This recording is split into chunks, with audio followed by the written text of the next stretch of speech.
night, digital night. Shadows flicker, echoes fight. Neon dreams and pixel dust. Through the cold, relentless thrust. Streaming worlds in constant flux. Electric veins, chaotic rush. Restless voices, static cracks. Solitude with neon tracks. Shadows only streaming the light. Through the chaos, endless fight. In the glow of a midnight screen. Seeking truth in the unseen. Wires in reality torn. There's heartbeats in the digital storm. Faces flicker, fading gleam. Caught within a cyber dream. In the silence of the light. Searching through the endless night. Restless scream against the void. Hope and fear become alloyed. Shadows only streaming the light. Through the chaos, endless fight. In the glow of a midnight screen. Seeking truth in the unseen.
Oh.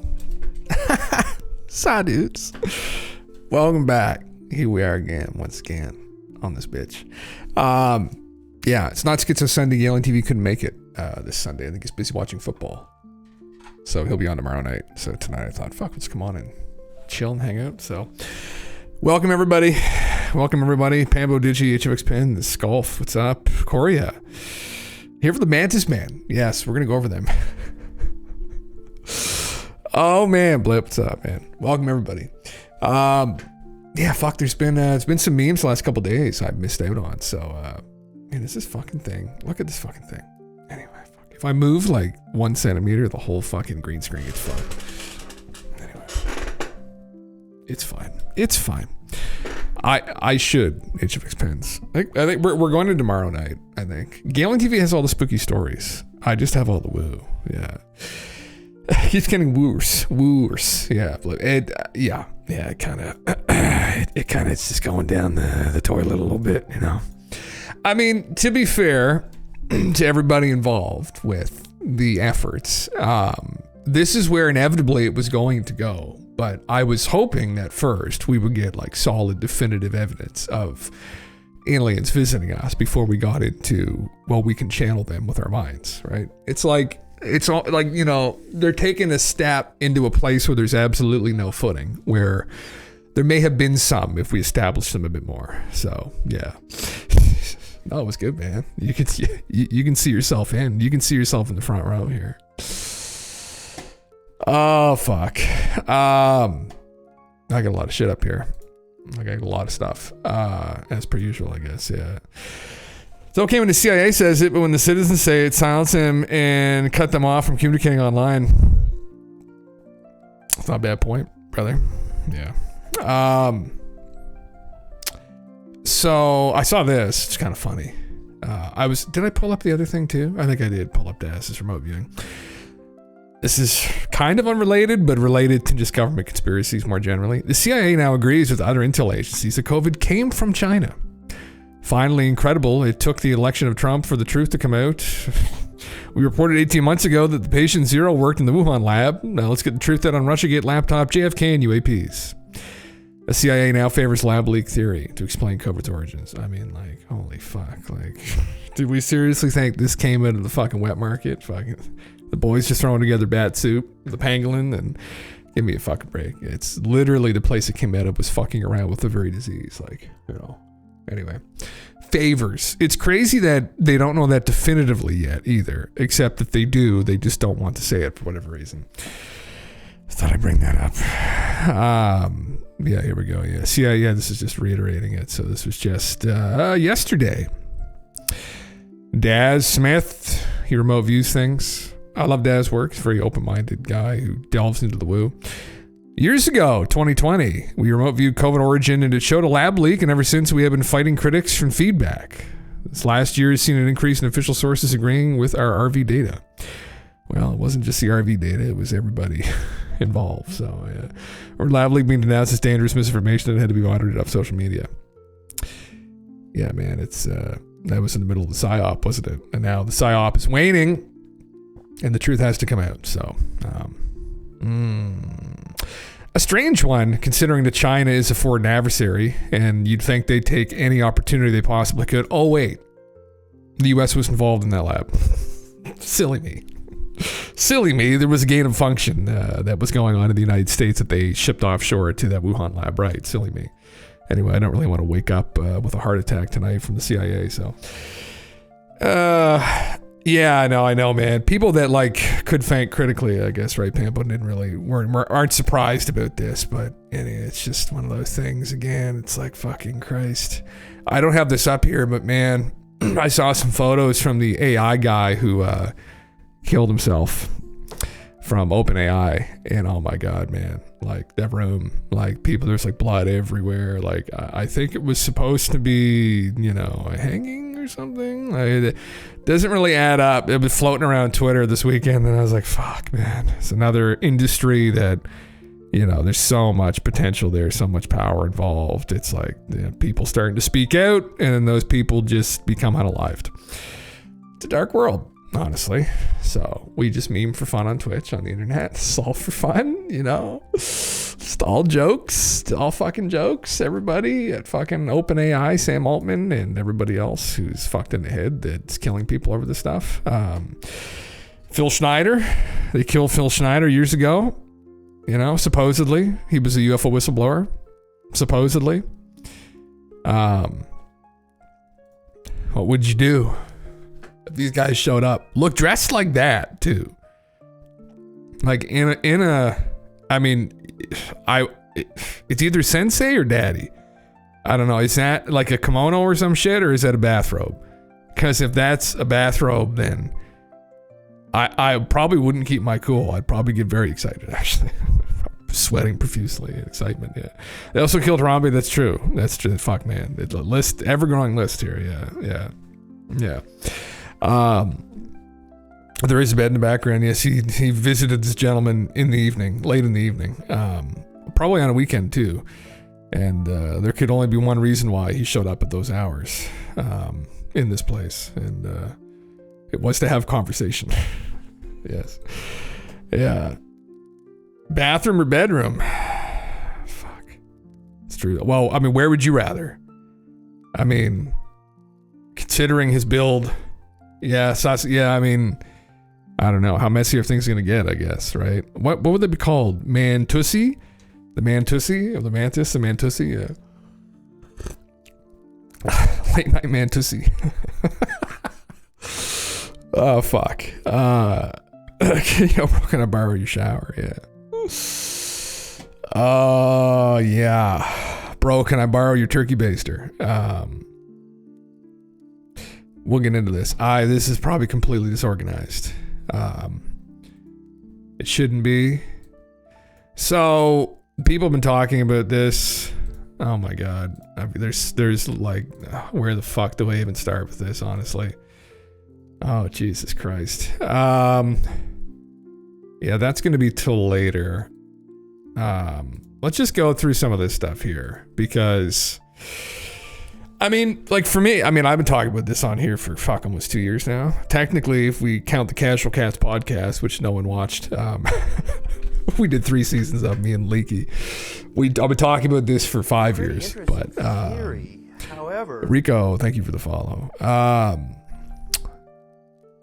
I inevitably was going to get here because anybody that studied this or dug into it knows that the abduction phenomena is not far away, right, from ufology. If you've read Jacques Vallée or Stanton Friedman, which would probably be the 2 people I would recommend anybody if they know nothing about the phenomena to read about. I mean, it's like fucking book 2 for Jacques, or he'll start talking about all the woo, which is what started to convince him and J. Allen Hynek that there was something to the phenomena. Because they didn't have any, well, they may have had access to physical evidence, but they never said they did, but side materials. Welcome, man.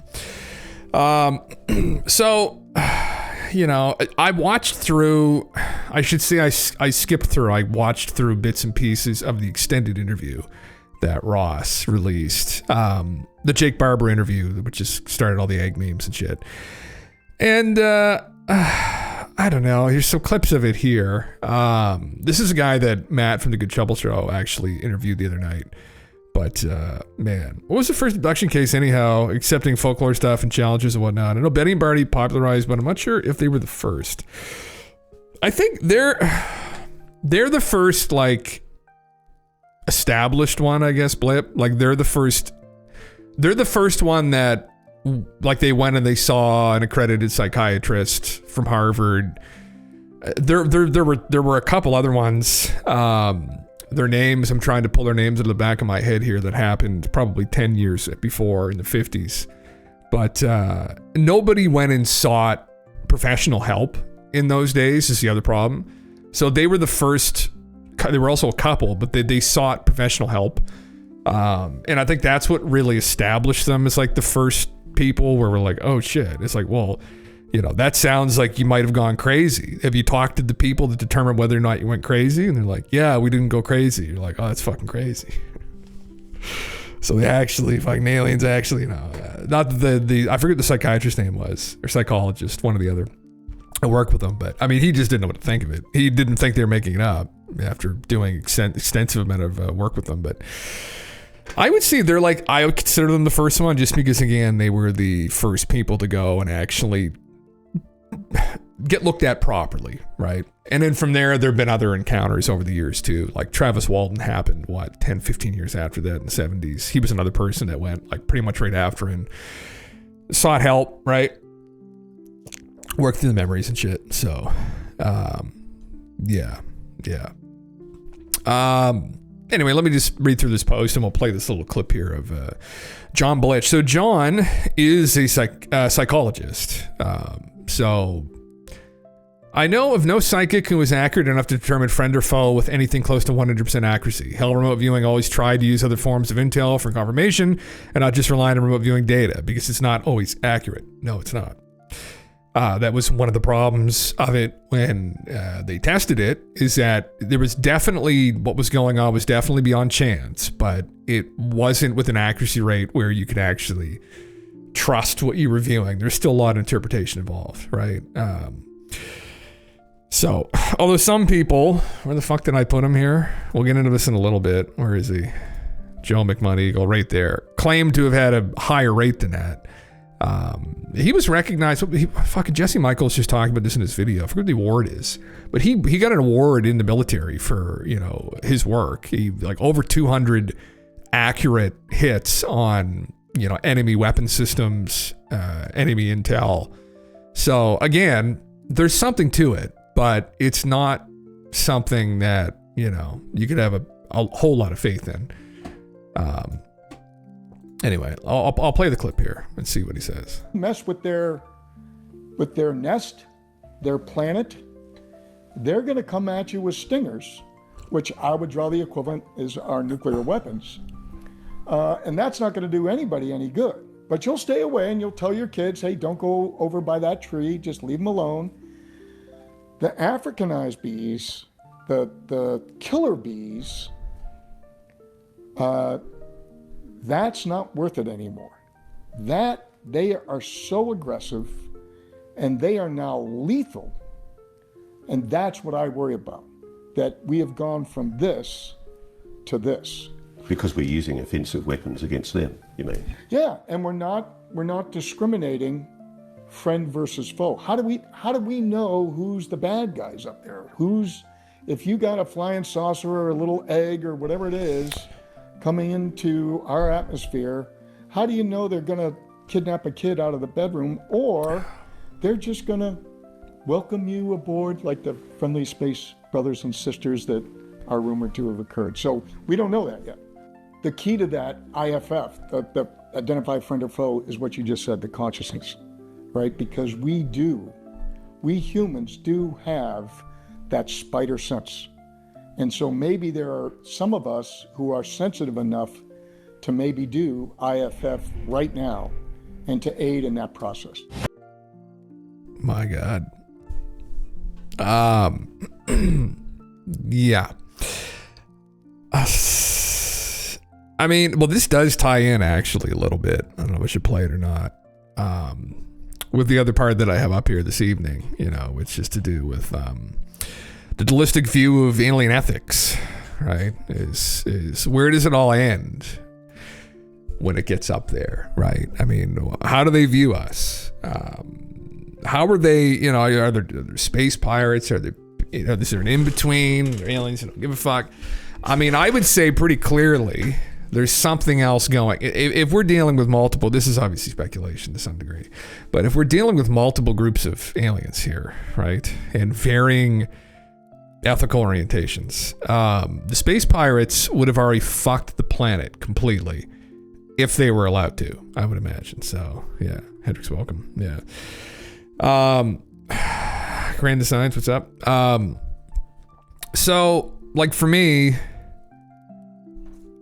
not that we know this definitively, but it's looking like there may be more involved here than just like, random encounters of the aliens, and there might be some kind of system in play. I mean, maybe controlling the encounters. That's something that we don't have enough data on to really know anything for sure. But I mean, Hai Mashed said that, where there's a government that's involved with kind of mediating the aliens and us. I guess there's only one way to find it, supposedly, and that's to sit on your front lawn, pay Stephen Greer $200, and get the CE5 handbook. So you have a counter argument to the space pirates' point. Let's hear it. Well, because I guess there'd be the two Wardrick, what's up, man? There'd be two extremes, is what people talked about, and I've got this up here actually. It is queued literally to this discussion right now from Salvatore Pai, who's a scientist that works for the Navy. His conversation with Jesse Michaels I was listening to over the weekend, where they talked about this binary nature maybe of these civilizations, where as you progress along your respective tech trees, at some point to kind of get to the stars, the civilizations may end up being these like authoritarian governments, right, that rule top down. It's kind of pyramidal power structure, right, where the elites rule society and they tell people what to do. They have all the worker bees at the bottom doing all the constructing of the materials and the mining of materials, constructing the ships. This kind of, you consider it to be like kind of like the Empire in Star Wars. It's kind of dark force, or you could become as a planet, a civilization, altruistic, and you could work together, right? And that's how you could move yourself forward, right? Through sharing and caring, right? But they might be organized into these kinds of differing orientations ethically, right? Where one group would be overall kind of a more service to self type arrangement, and the other would be more of a service to other group. And that's something that's talked about in ufology. So any spacefaring pirates would have respect for the time-distant issue, and so maybe they'd realize there's a better value in long-term extraction on some kind of trade route than would be straight-up strip mining extraction. Both good and evil could be working to work straight up being without us knowing. That's a good point too, Digi. Yeah, that is a good counter argument to it. Yeah, that could be very true. Yeah, it could be oversimplified, right? Where like we're just thinking of like Zerg, like Zerging it, right? Right, like the Independence Day aliens, like they're just gonna Zerg every fucking planet, and it's like, well, it might be better if like we get them to do it for us, and we kind of sit back. And that's a good point. That could be another possibility as well. Some might be more complicated than that. Yeah. I missed the beginning. Did you end up calling the museum? I will do it tomorrow, Bradley. What was it? I was just gonna say I was gonna do it Friday. No, I didn't, but I will. I will for tomorrow's regular show. I have zero confidence they're going to give me any information, but I told everybody I would do it, so I will do it. Yeah, I will call them. Yeah. Here and now is great, but what if that play can't get you back home, etc.?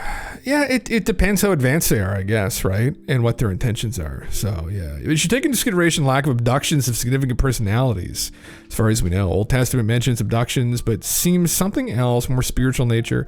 But today's abduction phenomenon also has something spiritual and deception involved. It does, Grand Design, yeah.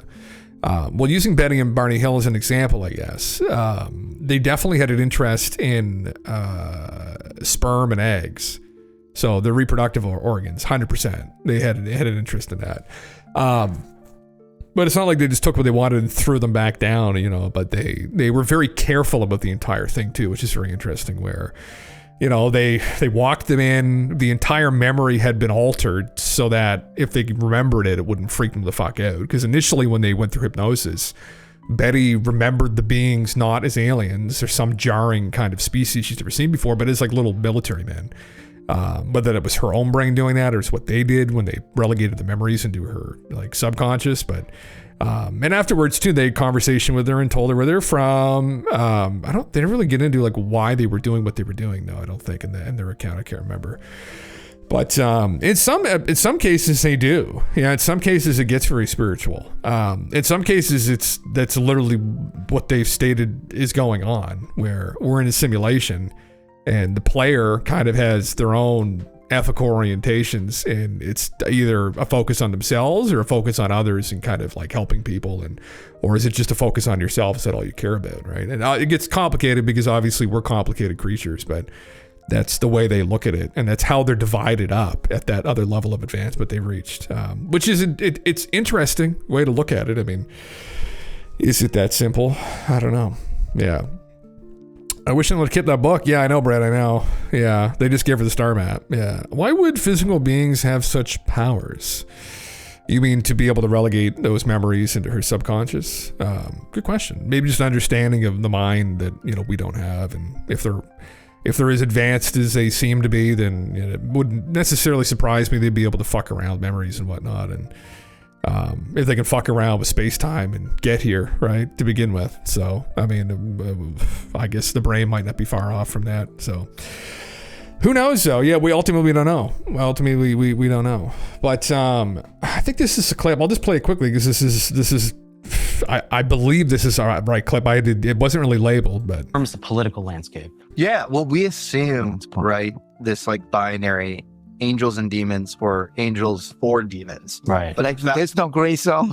Well, if you have a hierarchy of being, it's likely more of a Cambrian explosion, more diversity on the food chain above you, maybe even then below you or whatever, because you have these, all sorts of path dependencies. And so maybe there's it just gets extremely complex.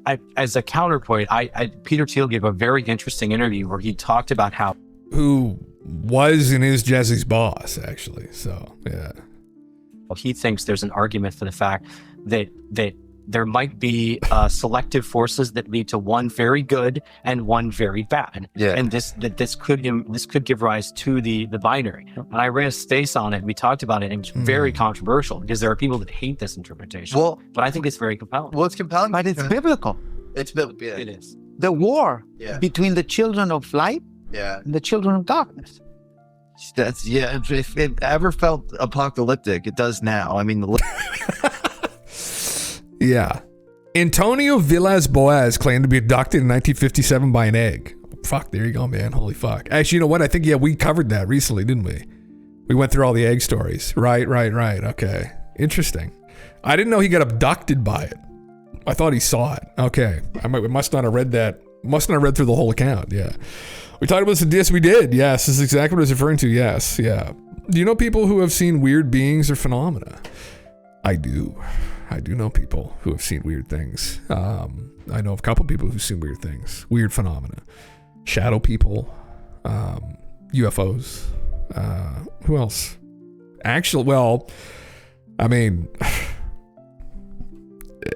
Alien beings, I guess. A reptile-like being. I do know someone who supposedly saw something like that. So, holds up hand. There you go. Fuck. Yeah. Yeah, this is, I find it interesting because it's what's talked about in some of the literature. The woo-woo, not even woo, but woo-woo literature, which is like, we're getting into like contactee shit here. Like, I would say the abduction phenomenon, this conversation around aliens and crap being recovered isn't woo anymore, actually, at all. It's pretty grounded in reality with some of the people that have come forward more recently. The abduction phenomenon is still woo. And then contactees is woo-woo. That's about as far as it goes, I think. But some contactees have talked about that, where they supposedly, in dealing with these beings, they are separated into these different kind of ethical orientations. You say good or service to other types, right? And bad or service to self types. Would be kind of a simplification of it, I guess. But that's how they're divided. They're spiritually divided, which is interesting.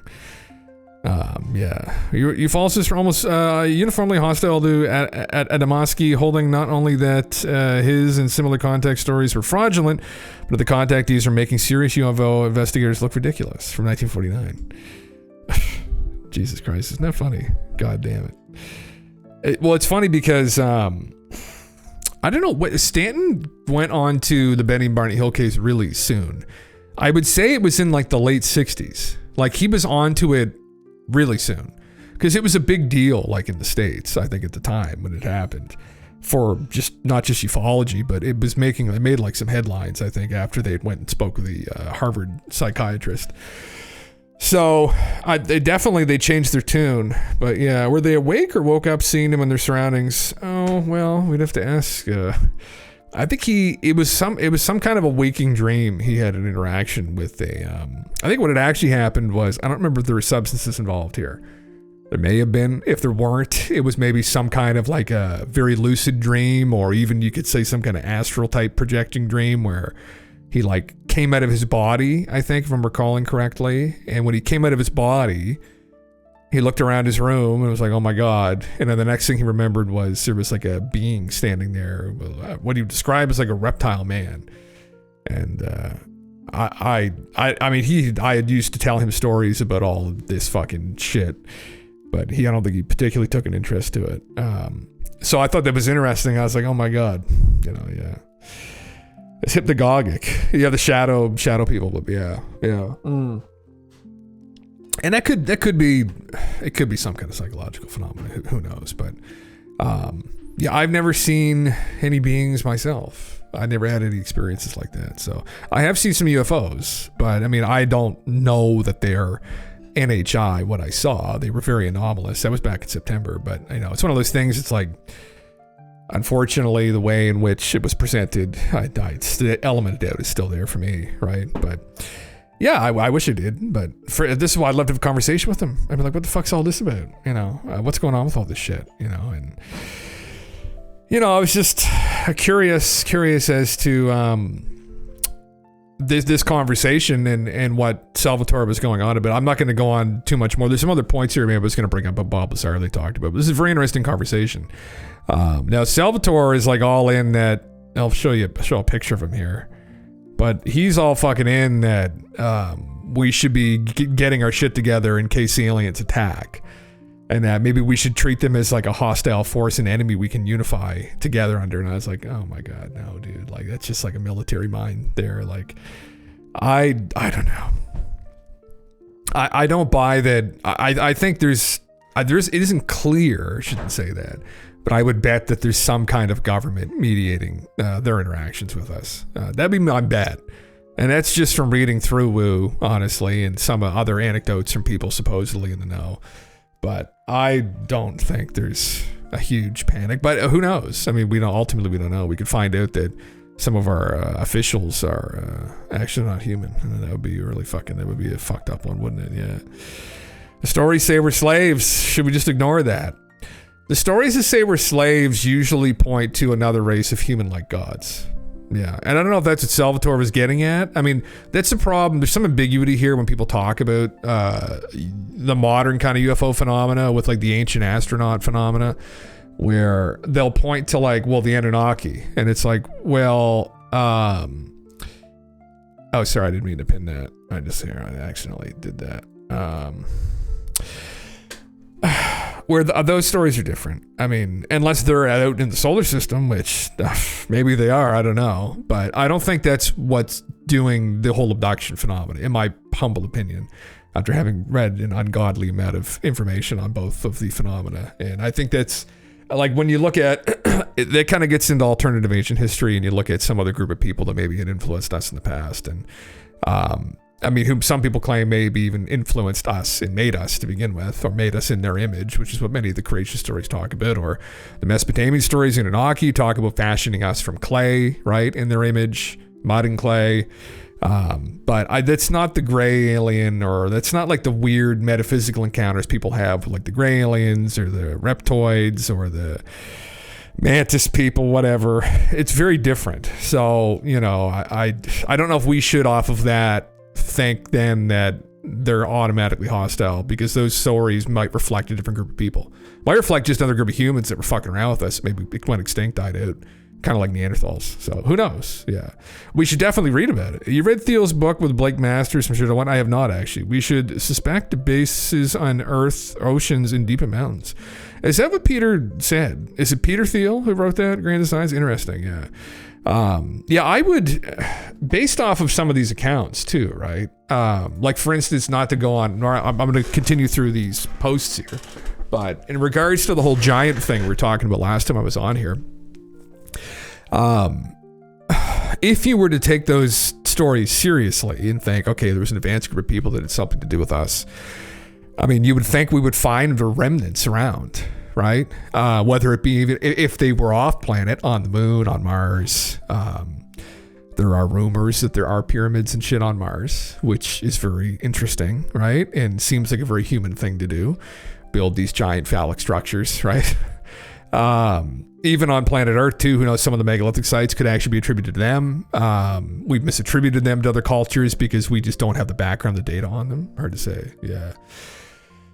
Oh, he did not say that. Book does not cover UFOs. Oh, what's the book about then? Yeah. Crypto-terrestrial versus extraterrestrial war. Let's go, brother. Yeah.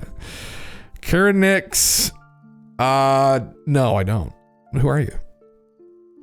I have a terrible memory. Not to choke on my tea.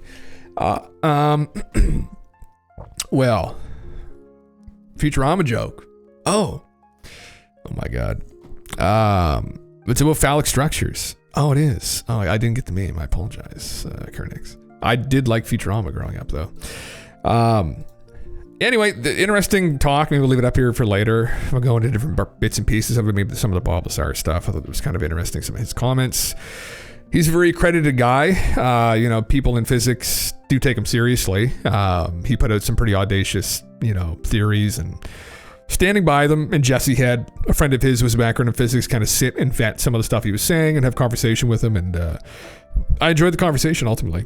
Yeah, I don't know if we should be treating this as a threat when so far, for the most part, it is kind of seemed to have been the opposite of that to me. At least some modern anecdotes. See, ancient anecdotes are a little bit different, and we can go down a fucking schizo rabbit hole on that. But yeah. Better becoming king of civilization, immediately builds a giant statue of himself.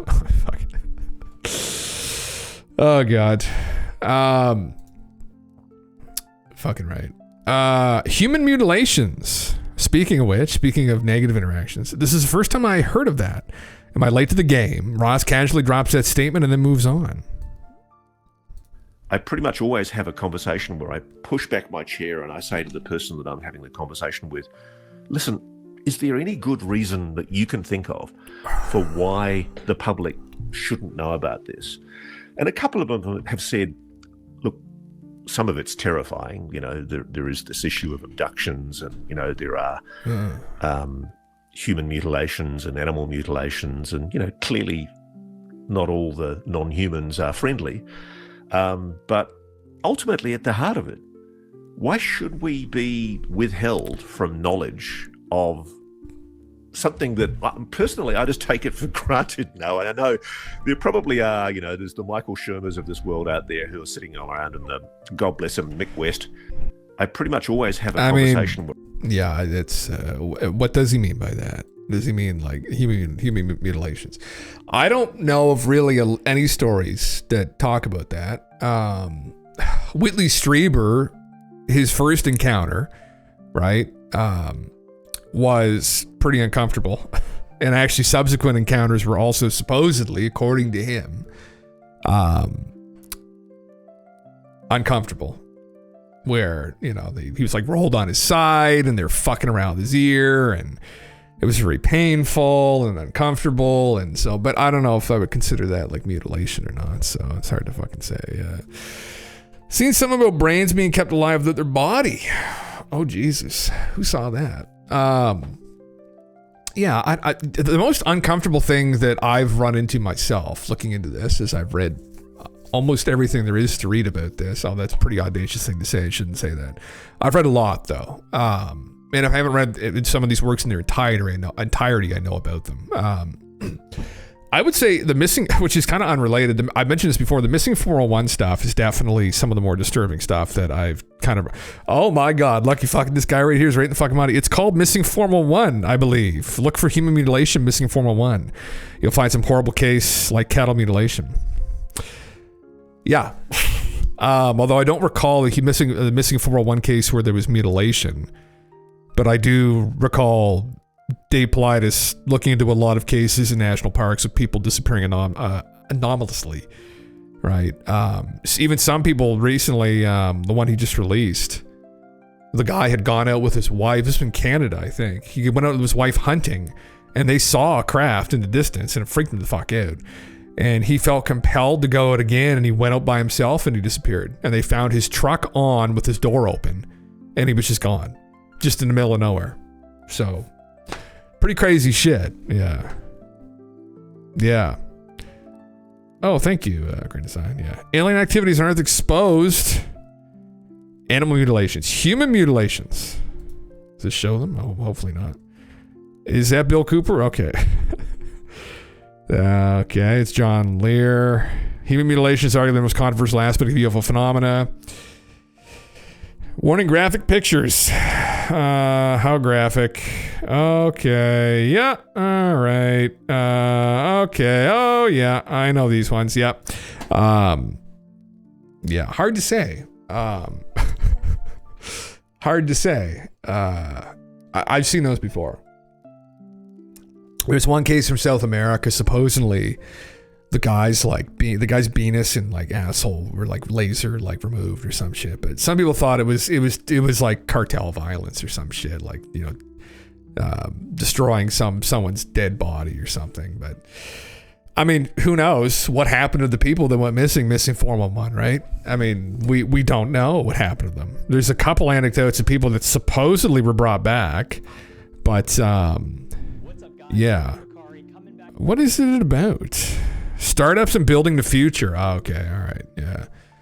Okay, so it has nothing to do with UFOs then. Okay, I know he has an interest in this shit. I've seen him talk about this in some interviews, but which is probably maybe that's where Jesse got his interest from. Who knows? Or some influence Jesse's had on him. Who knows? Yeah, but yeah. If no one's seen Dave Politis' episode, I can't really watch them here, obviously, because they're copyrighted, the filmed footage. But I would definitely encourage people to watch through those accounts.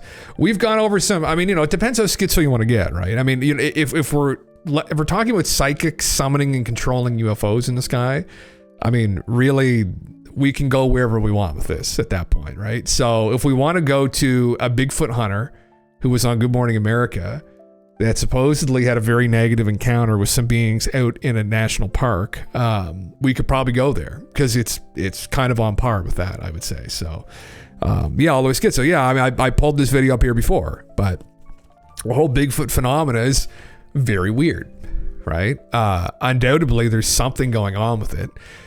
There have been people who've recovered footprints. There have been people that supposedly have had sightings. They've heard a strange animal in the woods. Tons of people, sane people, kind of like the UFO phenomenon. People seeing these craft in the sky. It's like, these people aren't crazy. And I think it's to the point. It's like kind of the abduction phenomena. There's too many anecdotes of it. It's like, so what the fuck is going on? Like, if it's a big monkey in the woods, like, why can't we just find it? Like, it doesn't really make a lot of sense. I mean, they're not as smart as we are, right? So there's tons of apes all over the planet that we found. So why can't we find this one? And then it gets a little bit strange, right? And when you dig into it, there's usually, in some of these encounters, usually craft sighted, other weird shit that goes on, right?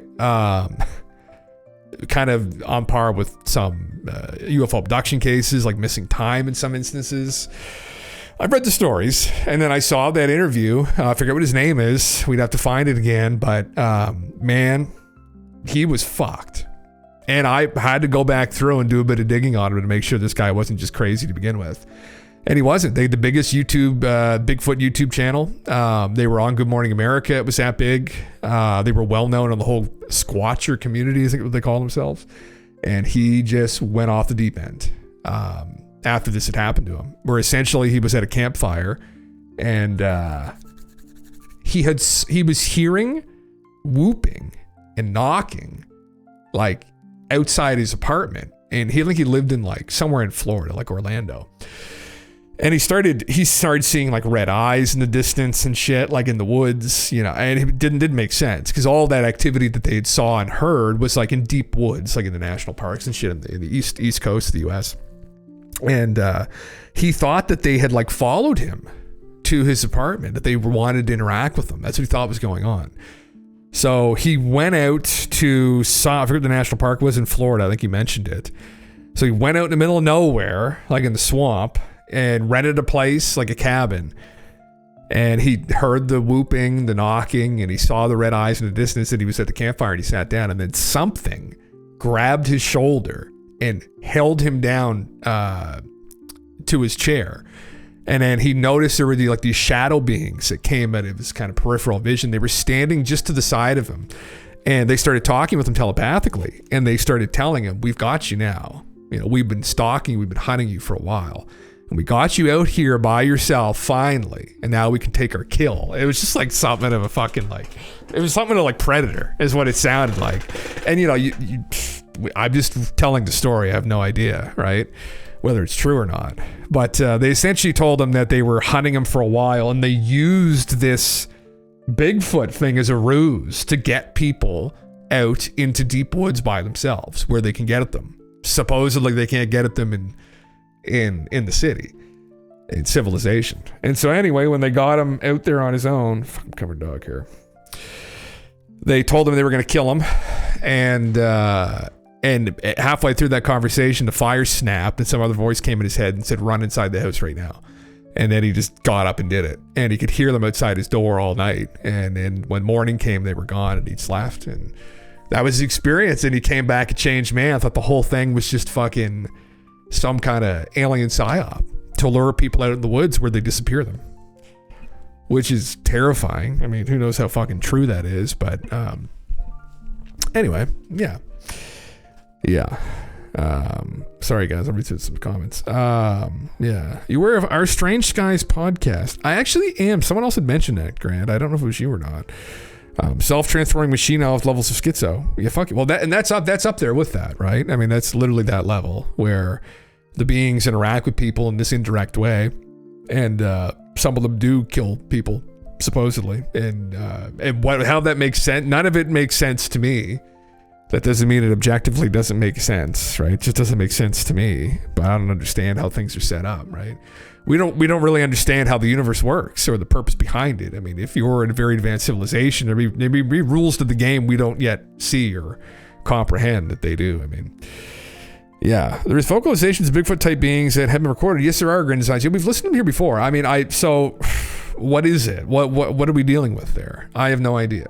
I have literally no idea. But his testimony is pretty terrifying. I listened to the whole thing, And again, anyone can be fooled. I can be fooled, right?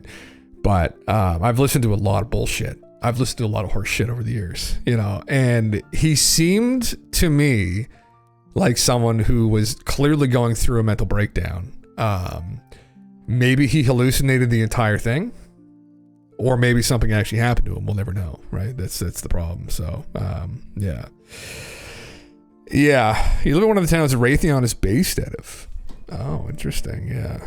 Yeah. Bigfoot coming to whoop your ass. Not even Bigfoot, man. Fucking interdimensional aliens, supposedly, that are projecting Bigfoot to lure people into the woods, according to this guy. So don't go looking for Bigfoot, I guess. You might find something other than Bigfoot. Who knows? Only time will tell. Yeah. Hanoi Syndrome Tech. What is this now? Yeah. Russia has detected put a laser in a window and listen for vibrations and conversations. So I mentioned them. I've heard that before, Karen. Yeah. I've heard of that tech. Yeah. Yeah. The Havana Syndrome incident. Yeah. Which is very scary in and of itself. It's human tech. Yeah.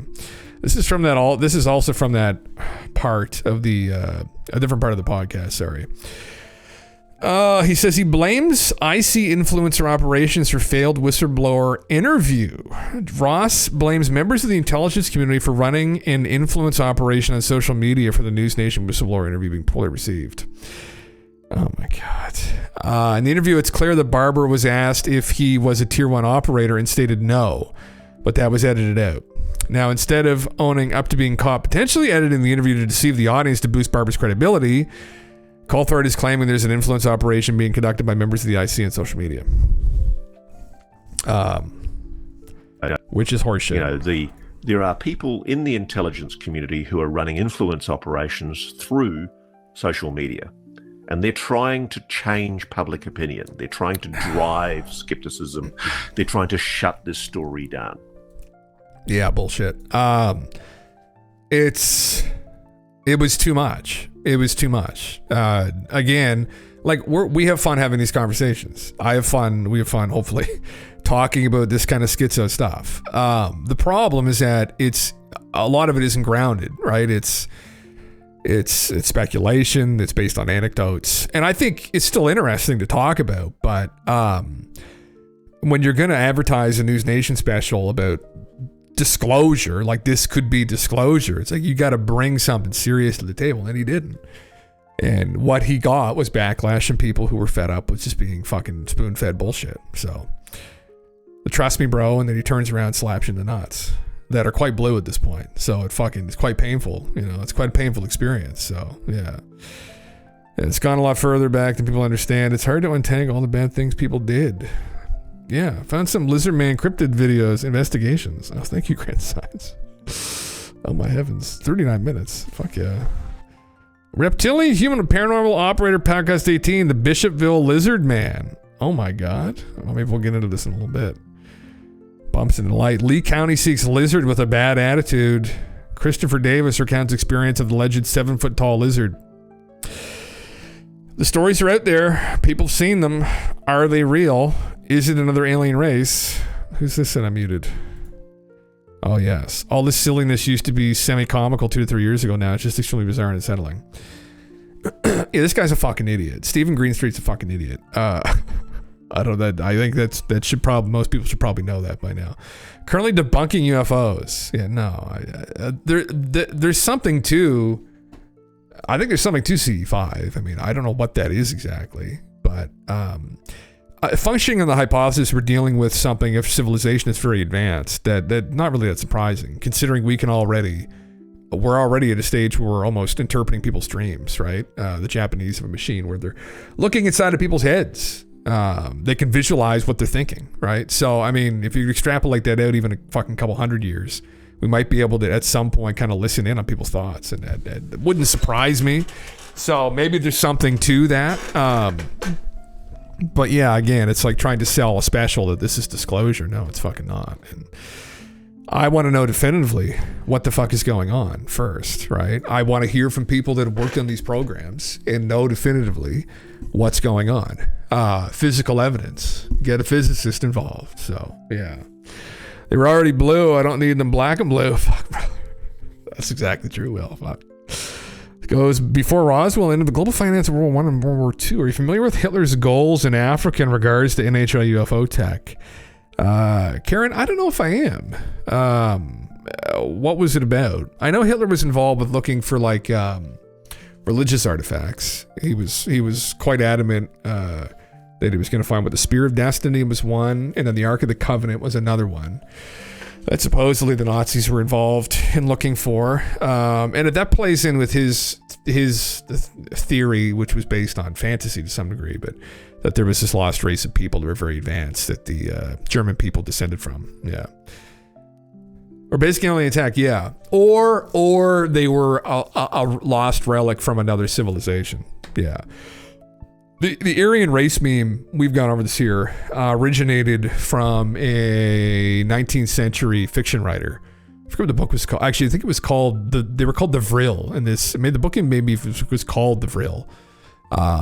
But he had this idea that there was, in fact, maybe this race of people. Some people thought that, he thought that there was this race of people that actually existed, they were descended from. I think he'd stated that on pretty plainly. And there may very well have been now that the German people descended from them. Well, all people descended from them. It wasn't just the German people if they existed. So, yeah. One of you specifically interested in any red crystals? Oh, brother.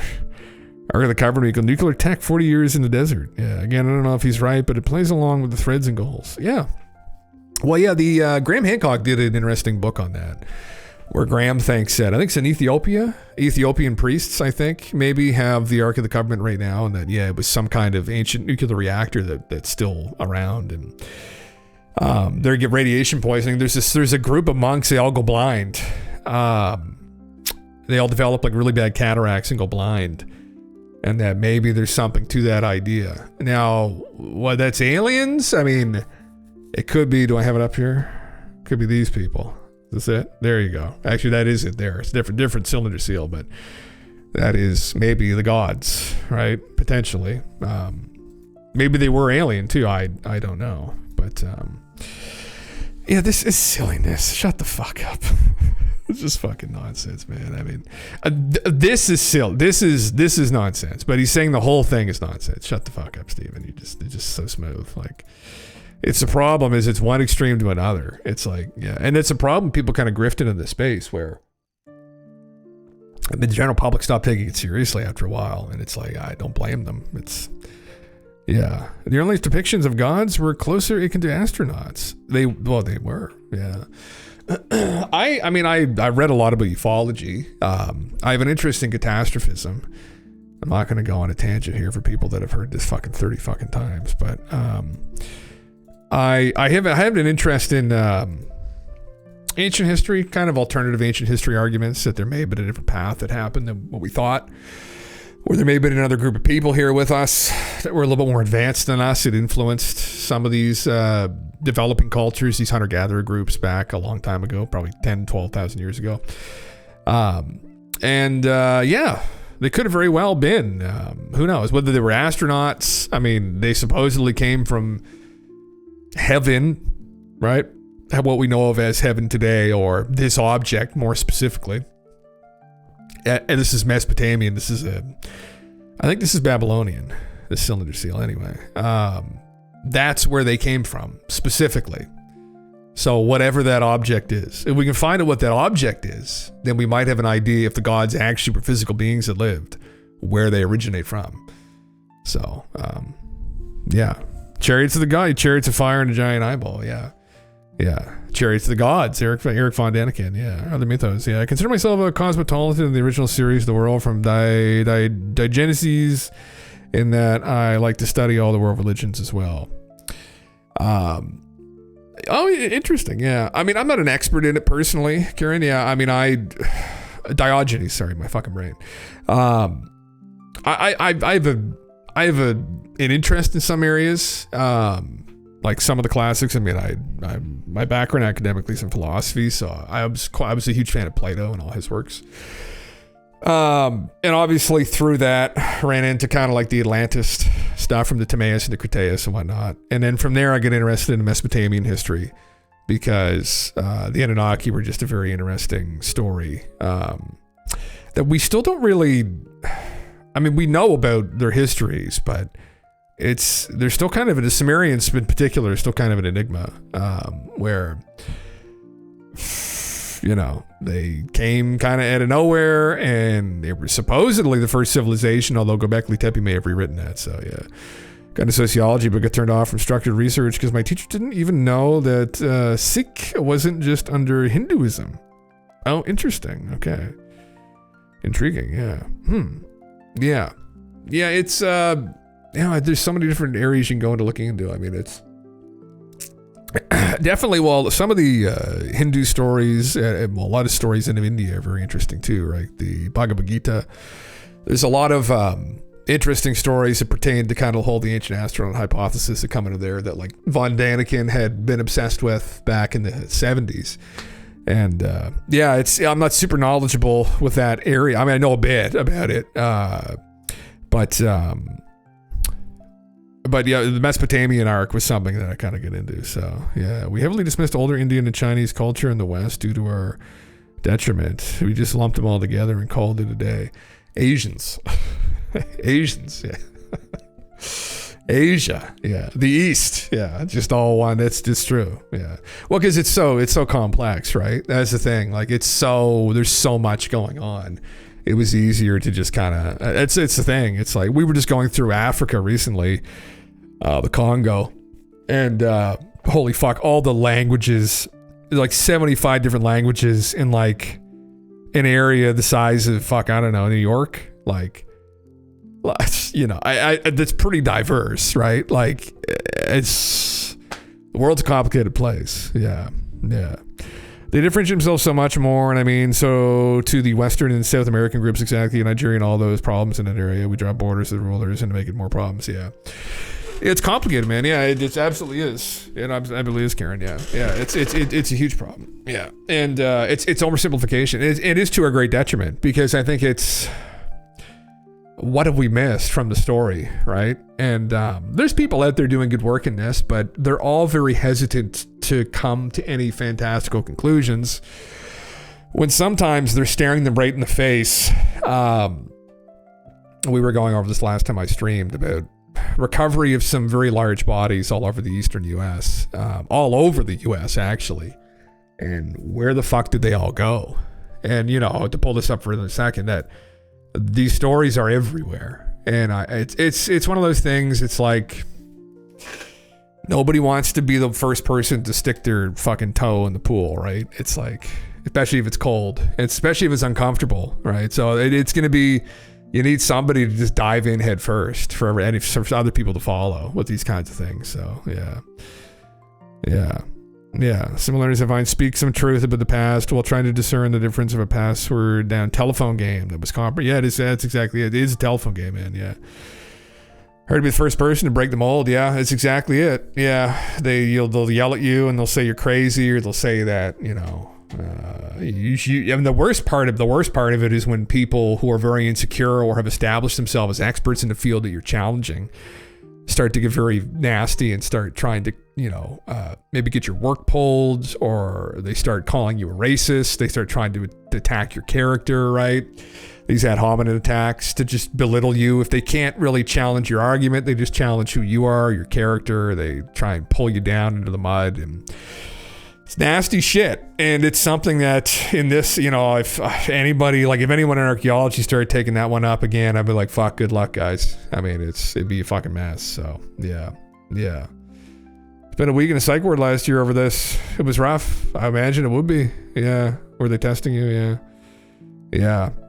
Shit happens, you know. We all go through hard times, Karen. That's exactly it. I mean, yeah. What specifically about this and made you end up there?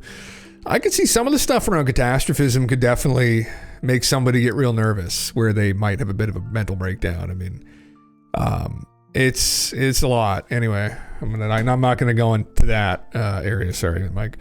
But yeah. Well, it's kind of in regards to this.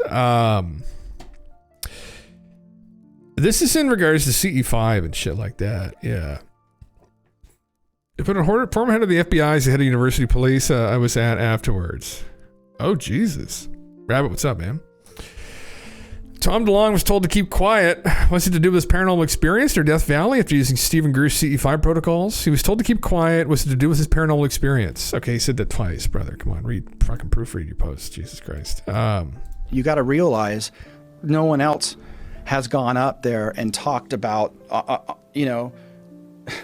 once again, I'm in a tricky spot right now because a lot of what happened back then, I can't really get into now because of the positions and the things I'm involved with. But read the book. And so it's just because you printed the stuff in the book that they wanted to pull you aside and talk to you about this for 2 days. And I was all over radio and talking about it, and I was saying some other crazy shit that I can't repeat. So people listening, if they want to go back and look at those interviews, that's a better way to... Okay, so you had said something in those interviews that you can't say again because they told you to stop talking about it. Absolutely. We went out to go... Oh, you fucking pulled them. Oh, was it on Coast to Coast at George Neary? Yeah. However, thanks for the follow, Legion. Yeah. Fuck. I love Tom. I just saw Tom in concert recently in Toronto for the Blink reunion tour or whatever. Fuck, man. That interview was rough though. Fucking Christ. Like Joe was slapping him around in that one. That was pretty bad. I was like, lay off him a bit. I was like, holy fuck, he's rough with him. Rough love. Yeah. Fuck me. Yeah. I think as they had one of the early convos from Taiwanese manufacturing sector live with me and learn English in my house. Oh, interesting. Oh, very, very interesting. Yeah. Why wouldn't they make him take it down? Yeah, that's a good question. Let's hear what he said. Film, and it was part of this documentary for the Secret Machines project, and we wanted to go out and start collecting footage. So we were on our way out to what's known as the NTS or Nevada Test Site. You are the person who kind of told the entire world about the existence of Area 51. I mean, for anyone listening, if you know the term Area 51, George here is the one that taught you it. But that's not the only base out there. There's a lot of... No, we fucking didn't. Bob Lazar and George Knapp did. Bases out there. There's a few bases, out west of there, and one was called China Lake. And we were trying to get our way out there, but it was too far of a drive at the time, so we decided to pull off the road outside of China Lake, and we were probably 100 miles from any gas station. I mean, we were somewhere on the fringes of Death Valley, but all I know is that we were off-roading for quite a while until we found a valley to camp in. And so I've done it a few other times for fun, and we have to go backwards a little bit. There was an individual that was very prominent in the UFO field for a while, down a bit. And he was kind of all the rage, and he came up with this whole concept that the UFOs themselves or any advanced civilization was going to speak to or communicate on the level of consciousness, the frequency of consciousness. They're not going to be using AM, FM radios or whatever. So he had this whole concept that if you meditate and you do a certain protocol when you meditate, these things can show up. And I didn't know what to believe at the time, but I did meet a few professors from universities that were working with this guy, and they told me directly, oh my God, we've seen landings and stuff. And I was like, really? You really? So we would go out there. I took a couple buddies out there, and we would have fun and not really be sober, but we wanted to try it out either. Nothing ever really happened for us. But on this camping trip, we said, let's do it again, and so you're not doing anything. You're in the middle of the desert, so we tried it. And I remember right before we start this meditative kind of the protocol, it's step by step. You got to do certain things. I remember telling them, okay, I don't think anything's going to happen necessarily. We should try this. But if anything does happen, it's going to happen at 3 a.m. And the two guys that were with me were like, why 3? I'm like, I don't know. It's just what time it always happens. If you read about people that have like abductions, or if they have sightings, or anything that's weird at night with this phenomenon, somehow it always happens around that time. Dead time. I don't know what. Yeah, I don't know what the explanation is for why that is, but it's what time people happen to wake up at. Let's go for a piss. It does. So we go through like a couple hours of this meditation. Nothing happens, and then finally we're like, okay, it's time to go to bed. So we all cram into this tent in the middle of nowhere. I mean, we are in the middle of nowhere, and the fire's still going on outside the tent, so it's kind of all illuminated in there. So you get the sleeping bags, right? Say a few dumb jokes, and we go to sleep. I wake up and I hear hundreds of people talking around the tent, like so many voices. I can't make out anything. It was a chorus of voices. Then all of a sudden this thought enters my mind instantly. Oh, it's just a bunch of special ops soldiers on some multi-day hike coming through our tent area. Everything's cool. We're good. And I close my eyes, open back up. The fire's out. A couple hours have passed, and I'm like, what the hell was that? So I woke everybody up first thing in the morning, super early, and I was like, oh my God, did you guys hear that? Did you hear that? Did you hear all those voices? And one guy was like, no, not at all. I slept fine. But the other guy was like, yes. I heard people talking all around our tent. Is that what it was? Okay. Daz Smith, again, he's a remote viewer. You gotta realize. I worked using remote viewing this event for Tom as a client. What happened? I think the Western culture is find it difficult to access spirituality connection with NHI, but in Eastern, it's quite common. Spirituality is something you can feel. For example, if you had never seen eaten chocolate before, if I gave you chocolate, then you'd be hesitant. No matter how many times I tell you that it tastes sweet, you would be skeptical because to you, it just looks like shit, literally. Yeah, man. Yeah, I think I vibe with what your description here of spirituality, though. And people in the West have a hard time maybe with the word spirituality because it's connection to organized religion here, and it's much more dogmatic and controlling. So I always vibe with kind of Eastern philosophies way more. Yeah. Taiwan and their semiconductor industry at 1.2 is a big contention points in China. Oh, is it really? Yeah. Salt typhoon hit lately, and AI machine learning and natural language learning is close. Interesting, yeah. DeepSeek. Oh yeah, I think it's a lot of it's censored. It's creating people take the bait and ignore DeepSeek because take the bait and ignore DeepSeek. Is there what is DeepSeek the new AI? Is that what it fucking is? What's DeepSeek? Will? Am I misunderstanding? Yeah, it's the AI, right? Yeah. What's the meme on that right now? That it's obviously all the rage. Everyone's fucking using it. Interesting, yeah. Oh, it's interesting that he contacted Daz to remote view what happened. I'd love to know what the conclusion was on that. I don't know why would he be told to keep quiet about the CE5 stuff though? I mean, you could think, I mean, this is, I listen, I said I'd fucking try it. I think I said it for 1,000 follower special. So I'm not far off from that now, actually. But that I would actually try to do it. I mean, I've kind of tried doing it before. I mean, I don't know, man. It's very interesting. Listen, if there's a way to talk, because you know what I would love, right, is because I don't trust a lot of the Western governments right now. I think a lot of the world's been co-opted by a small group of people. I think the elite run the West right now, pretty much. They're blackmail, bribery, whatever. I don't have a lot of faith in the system. And it would be awesome if there was a way to bypass governments, right, in talking with these visitors, where the governments want to have control of how this happens, and they want to be the ones, they want to have that power to tell you that this is real. And that they're talking with them. It'd be wonderful if we could go past that and they could reach out to every single person individually, right? Because we're supposed to be in these democracies here in the West. I mean, if they can reach every person individually and have a conversation with them, that'd be a much preferred way to disclose themselves, right? Or just in general, that kind of communication, instead of going through some high priest again in the government and be like, oh yes, we've talked with the aliens again, and we're going to have to cut back on the crops. We're going to have to take the nitrates out of the soil. I'm sorry, guys, but the climate's really fragile, they said, and you'll just have to start eating each other, right? And I don't want to go back to a time period like that where we have these high priests giving us these dictates from these higher beings, right? And so it'd be wonderful if this is true, and if there's a way for people to kind of commune and communicate with them on an individual basis. Sorry. My sighing. I keep blowing my sighs into the fucking microphone. It's just like, I don't think anybody has done it and had a craft land in their front lawn, right? So, anyway, yeah. Fuck me. There's definitely spirituality aspect, but it's not what most expect. It paints a picture that somebody is desperate to hide that humans are naturally psychic. Keep quiet with CE5. Well, man, I mean, that could be it. Yeah, that could be it. it's an empowering thing, right? And if you're trying to run a government or you're trying to corral a large population of people, depending on what your intentions are, of course, even if you have good intentions, you might be kind of nervous with people playing around with something like that, where they can become enlightened.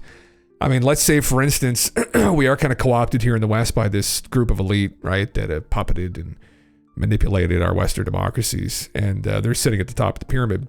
And people, the general public, isn't really aware of that. Probably most people suspect something like that occurs to some degree. But let's say it's actually really bad.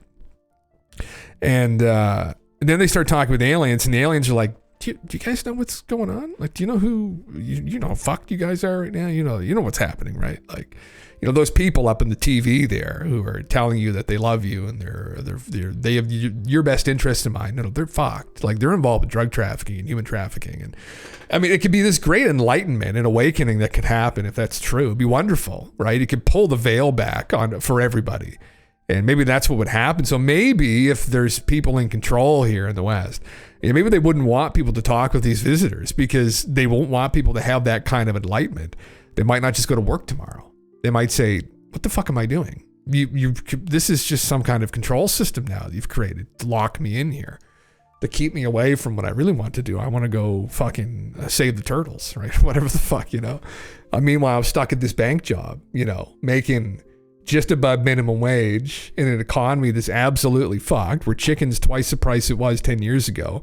Houses are twice the price they were 10 years ago, right? The last generation sucked it all dry. And you just want us to keep moving along like everything's okay. And it's like, no, it's not. So then how do we fix this problem, right? I mean, we do need a great awakening to happen. Yeah. So it's the ontological shock, the paradigm shift in our thinking. Yeah. Yeah. Why should we trust NHI? I don't know if we should, Brad. It's something that you'd have to try it, I guess, and see. I mean, we can go back to this conversation about the maybe ethical duality of them, or is there something to this idea that these advanced beings, to solve faster than light travel, to get their civilization to that point where they can achieve that, to progress themselves, it's almost like we're still in this infancy. And if you're going to move from a tier 0 to a tier 1 civilization, right, on the Kardashev scale, there's those growing pains where, a lot of people like Michio and people have theorized about this, these thought experiments, saying that not a lot of civilizations get to that level 1, right? We're stuck at that. You blow yourselves up.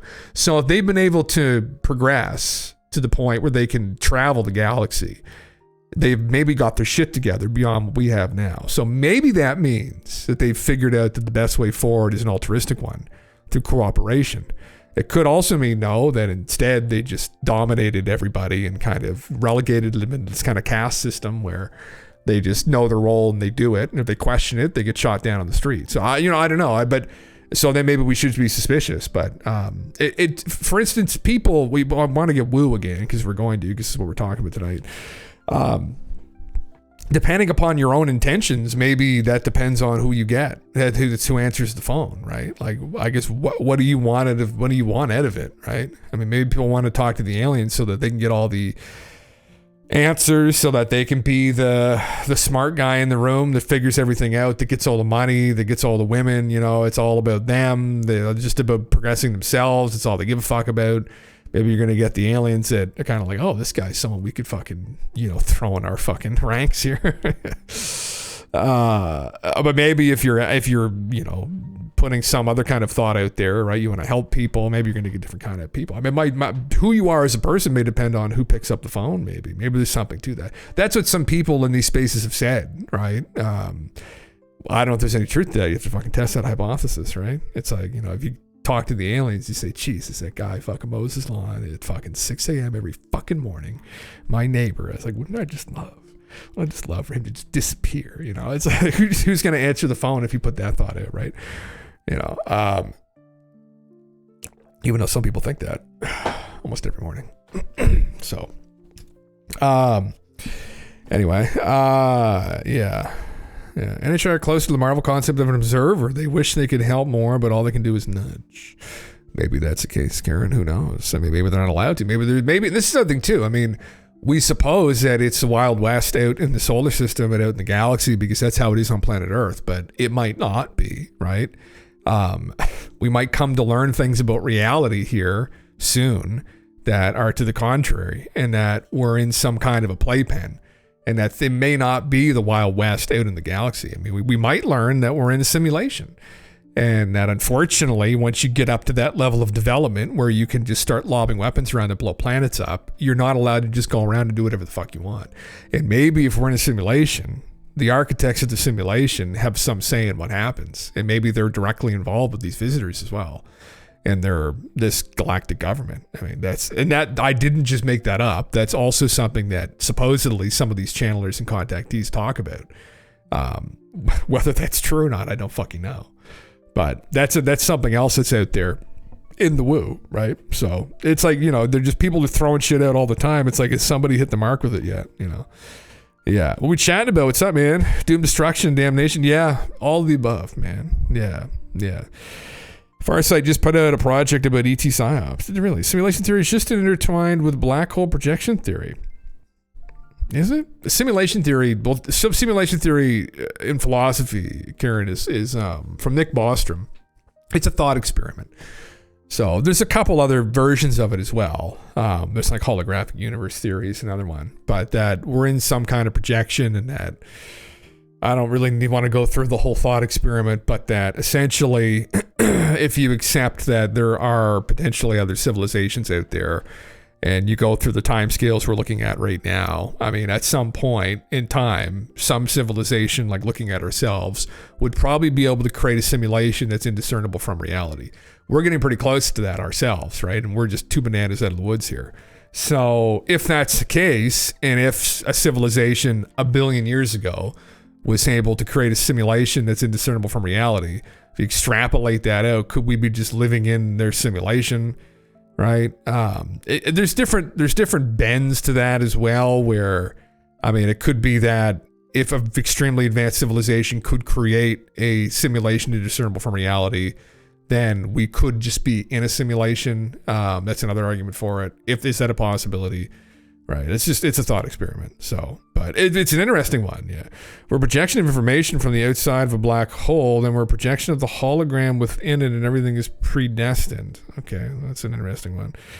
Black holes can't destroy information is a basic premise. Yeah. Or really it gets messy. Yeah, it could. Yeah. I guess I haven't heard that one, but yeah. In philosophy, that's the famous argument from Nick Bostrom that people in like quantum physics and other spaces have kind of talked about and humored, and they said, well, God, it's the way things are looking at. I would bet that it looks like that way. So yeah, look at all the Bitcoin crypto mining. What simulation could calculate all this shit? It'd be beyond our comprehension, right? That's the thing about God too, and arguments about God and talking about that in philosophy, that which no greater being can be conceived, right? It's beyond our conception, really. That's the problem. It's beyond our comprehension, ultimately. A force like that. And so then some people choose to leave this conversation and this thing, whatever it may be that started everything, in this kind of ineffable realm, because ultimately we won't be able to wrap our minds around it. Even if you were to talk about, let's say, the architects of the simulation, they're outside of the simulation. They're outside of this physical universe. We're stuck within the confines of it. Unless you want to say that consciousness is non-local, right? And that some part of us are players from this other place.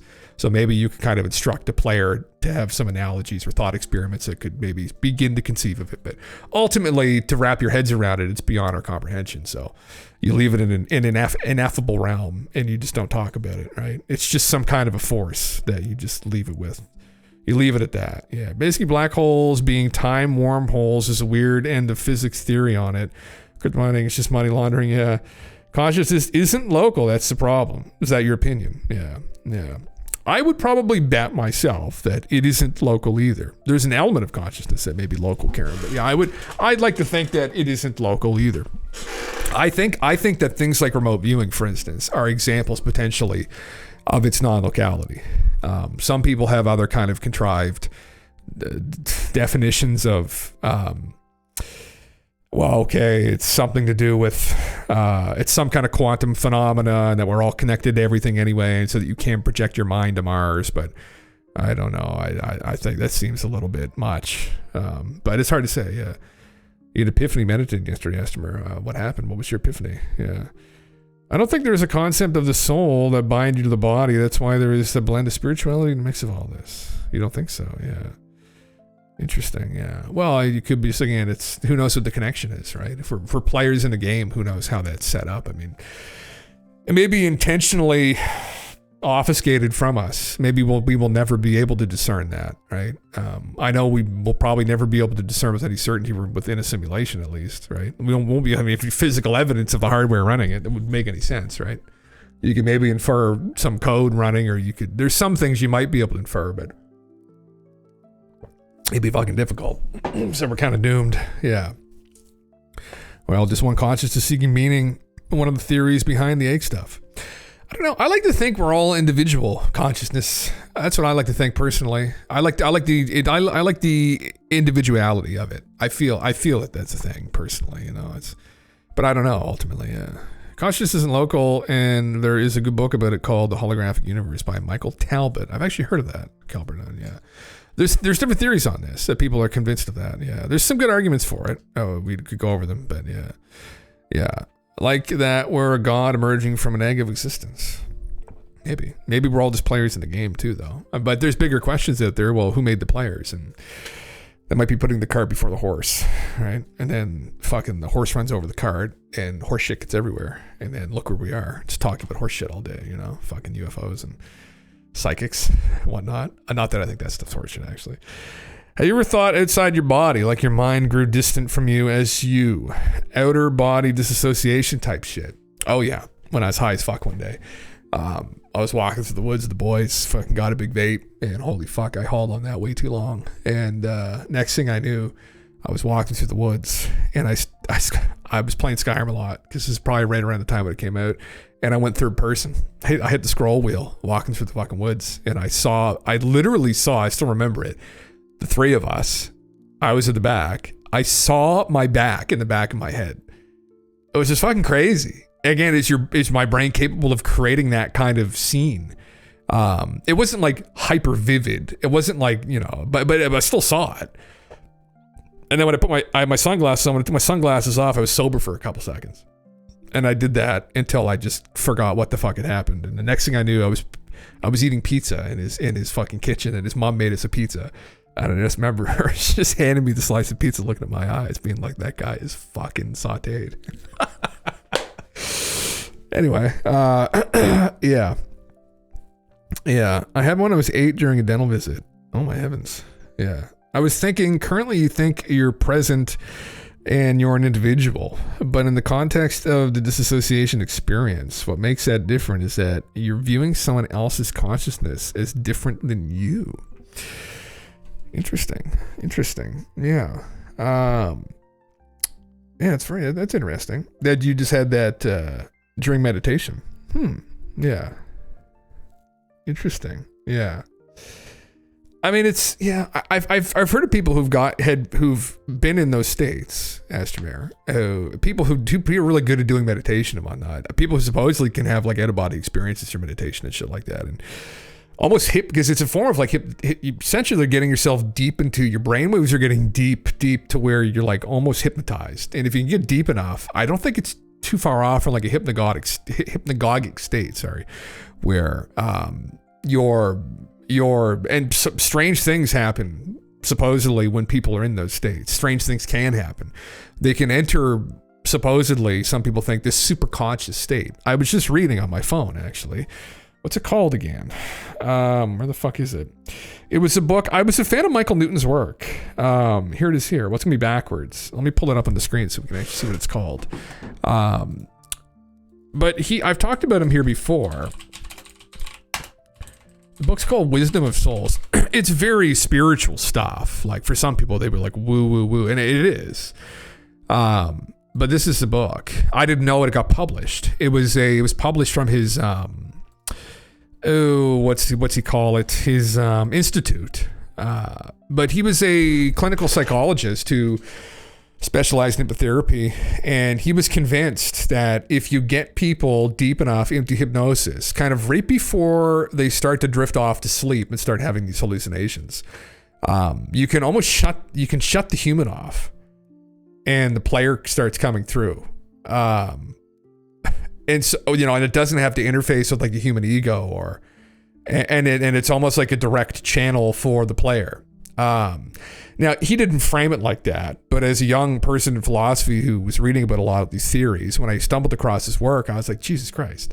Because I was looking for someone that like wasn't out to lunch, that was grounded, rational, logical, that was playing around with consciousness in a way that also didn't involve jamming boatloads of DMT into people. And this is what he was doing. I thought this was very interesting. Yeah, anesthesia is weird like that too, kind of shutting the sensory system off kind of thing. Yeah, I've heard of people who've had experiences like that, actually, as well. I wish my grandfather was alive, man. He was an anesthesiologist. I wonder if he had any fucking experiences putting people out and just started talking about the other side. Who knows? He's on the other side now, so. They can also do sleep deprivation. Yeah, I'm struggling to actually put it into words, but I'm just trying to say what makes the disassociating separation from yourself different than you separating yourself from your neighbor. Interesting. It is kind of an ineffable thing. It's a struggle with language, Astromair. It's a struggle with trying to put those kinds of experiences into language. It's a struggle with, even if you were to get a glimpse of the other side of the inner workings of things, how would you put that into our language? What are the limits of language? That's why I love Wittgenstein. He's a German philosopher, but he talked about that a lot ad nauseum, that it's a problem. And when we're dealing with some of these concepts, you know, we're talking philosophically about these things, we're just going to struggle to even talk about it, right? Yeah. Where does a true individual start and end? I think drawing it would make more sense. Yeah, draw it and send it along. I'll pull it up. Yeah.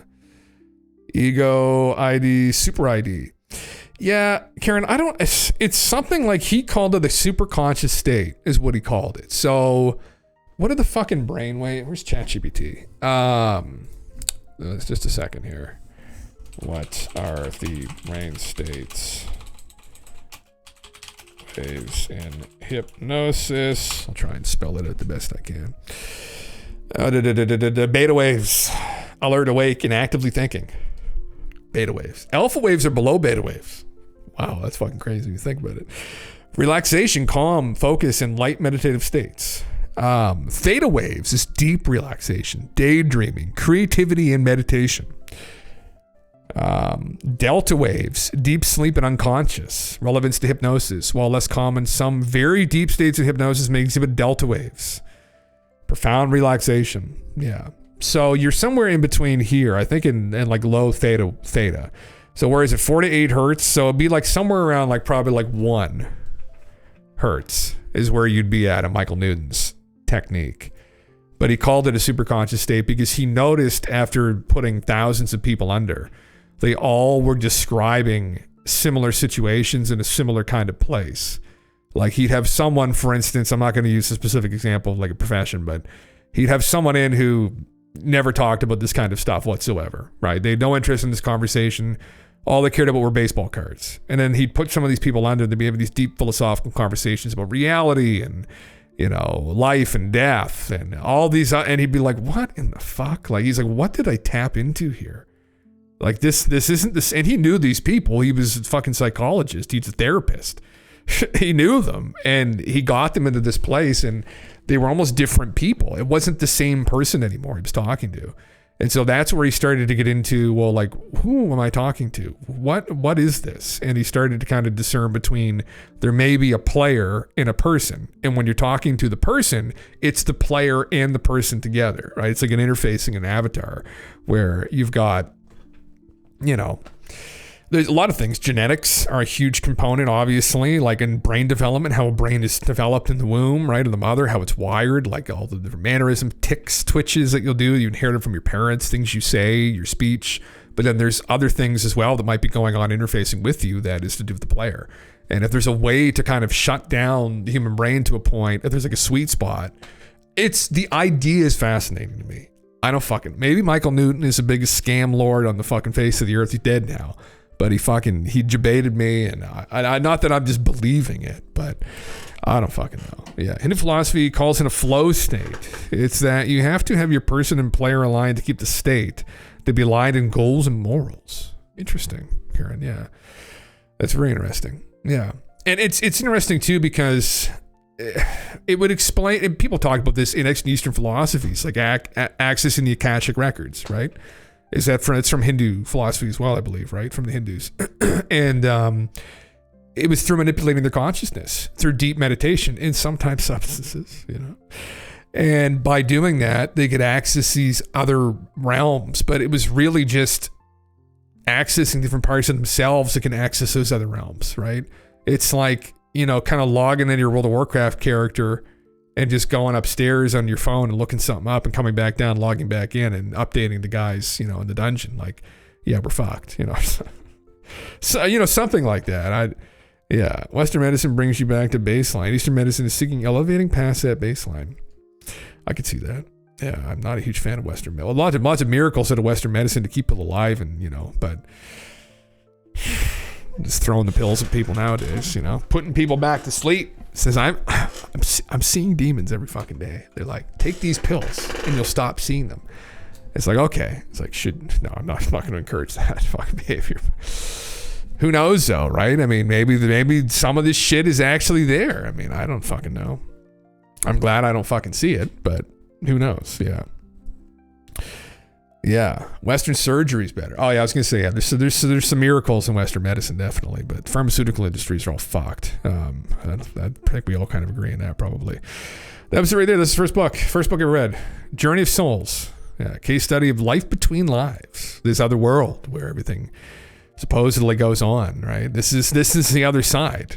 It's crazy. There's documents out there that people talk about this. I mean, whether they're real or not is unfortunately the problem. We have no idea. The element of doubt is there. I mean, obviously he can't pull any piece of that here to show us definitively. Now, I would love if they opened up his archives and all of these accounts, and so that we could go through all of these different case studies ourselves to know that this was done properly, which supposedly some people can do if you join their institute. I don't know what the fuck's involved in doing that. But anyway, they think that there's something to their method, and that through this method, there is a way to kind of explore your consciousness and your player. And I don't know. I'd love to try it. I could report back what I see. Last thing I remember, I'm in an Anunnaki ship pushing a red button to fucking cause a flood and kill everyone. I knew those fuckers. I knew I was one of them. I don't know. It'd be a meme though. Fuck, yeah. That's exactly what the stalking the wild pendulum guy described. Seeing into a different reality. Doc says this pill and you'll stop seeing them. Shuts it down. Interesting, man, yeah. I mean, yeah. And who knows? In times past, were people more connected to this stuff as well. I mean, we're very rational now, which thank God. We aren't killing people. We aren't throwing people into the volcano for like, you know, the volcano god. Or ripping people's hearts out every fucking day for Quetzalcoatl, right? Or Viracocha. It's like, it's a serpent god. He demands blood sacrifice, you know. Or burning women alive because they're witches, right? There's a lot of things that we've gained from the age of fucking, you know, rationalism. I'm grateful for it, but there's a lot that we still don't know, and I think sometimes approaching some of the stuff with hubris just doesn't help. Which is why I try not to. I humor it. I think it's interesting. I pointed to this guy's work a lot because if people haven't read it, I encourage people just to humor it. I don't know. See what you think. I have no idea. It paints a very interesting picture of who we might be, right? Maybe it's just horse shit. If it is, then fuck, debated. You know, cool story, bro, though. You know, someone will write a movie about it. Flooded again. I love that fucking meme, the Matthew McConaughey. Where the fuck is that? Hold on, man. I love that fucking meme. Oh my fucking God. Where? Yeah. That's not it though. It's just, yeah, someone just put this and flooded again. Oh, fucking Christ. Noah, yeah. Untapishtim is his actual name. Fuck. Trying to whitewash history here. Somebody was. Untapishtim. He was Mesopotamian, Middle Eastern. Yeah. Anyway, I guess, well, a lot of people don't know Noah, so. Anyway, yeah. We're sacrificing music stars if they were gladiators. Are we? Maybe. Yeah. Fuck. For Mortal Kombat, oh wait, not that. Yeah. I don't know, man. If this Diddy stuff turns out, maybe Tom Hanks should have jumped into the volcano. Oh God, yeah. Fuck. Yeah, if Tom, God, what a tragedy that is that he turns out to be a psychopath. Fuck. What so sad, yeah. Have you seen how draconic K-pop got, the way the music industry leaves a trail of suicide? I've heard of that shit about K-pop and suicide, though. Someone told me about that recently. So that's an actual thing? Yeah, I mean, it's a dark... Anywhere where there's a bunch of money involved, there's power structures, and undoubtedly it gets dark if you start fucking around with that, right? So, yeah, fuck, yeah. High-end restaurant industry said how they're fucking sketchy. Oh, that's actually... No, I might have to get that from my phone.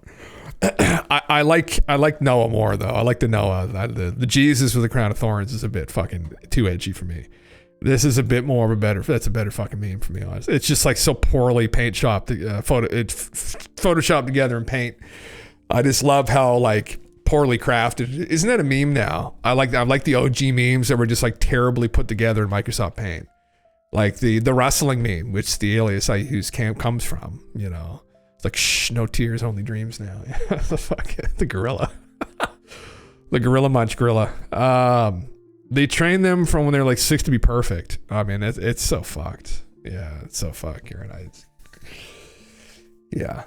A buddy of mine, I was a musician. I am a musician. Not that I've really been playing music since I started streaming so much, but one of my buddies is a musician.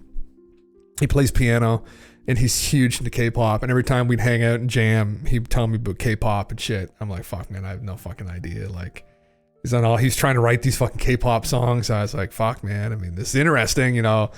I don't know anything about it. I was like, fucking, there you go. You know, it's just fucking... It's just like weird people here in the West. It's like this like edgy thing people are into, to be an expert on K-pop. I was like, fuck. He'd like talk to me about the history of K-pop, and I'd be like, yeah, fuck yeah, man. You know, I'm listening to ZZ Top. I'm like, fuck, he's so uncultured. Yeah, yeah. Get the boat. Yeah, we're going for a fucking rip with the boys. Yeah, fuck me. Yeah, yeah. Avicii's death kind of led me into a lot of this rabbit hole. Oh, really? Yeah.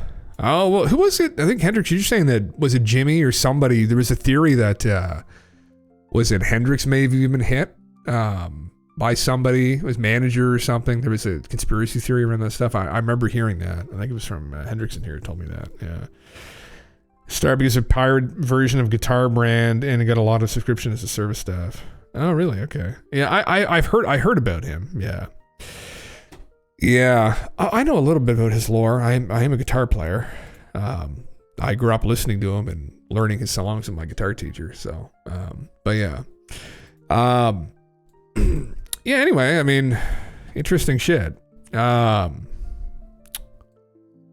there's a lot of this stuff. I mean, this is all the talk of the town right now, though. There's another image that's interesting. Which is all this psychic shit, right? Which is, I think a lot of people that were just getting into this didn't realize it was so prolific. But it is, in ufology. So, yeah. George St. Pierre meets Lula Elizondo. Had a great time in Canada meeting you guys. Thanks for the hospitality. Oh, that's the fucking show. Oh, yeah. Fuck, wow. I've seen the show before. Just up there hanging out with the fucking boys. Isn't that the guy from the Bob Lazar thing? It is. He's from Montreal. I think he's the guy. Isn't he the guy doing the Bob Lazar documentary?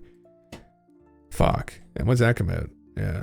Yeah, it's bullshit, but something is manager. Oh, you think it's bullshit.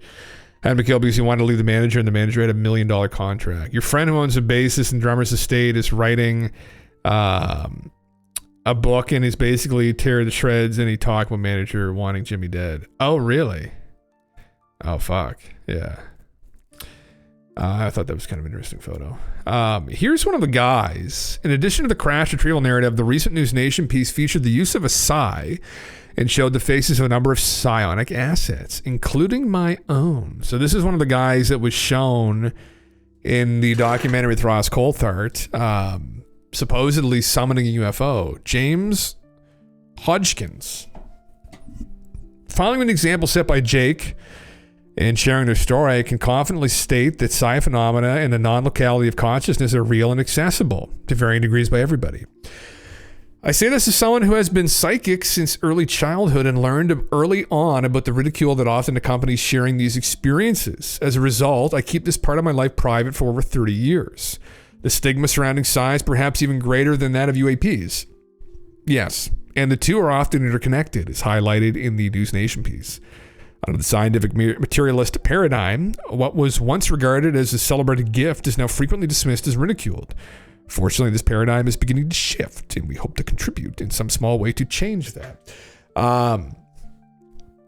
Yeah, it's he's not wrong in that in times past, like every village had a seer.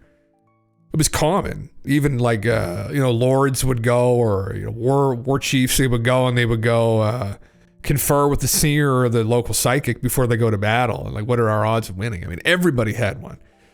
And they kind of did get swept under the rug in this age of science, right? But it's one of those things where just because you can't prove that it's real doesn't mean it's not objectively real, right? It's like absence of evidence is not evidence of absence, right? We have to remember that.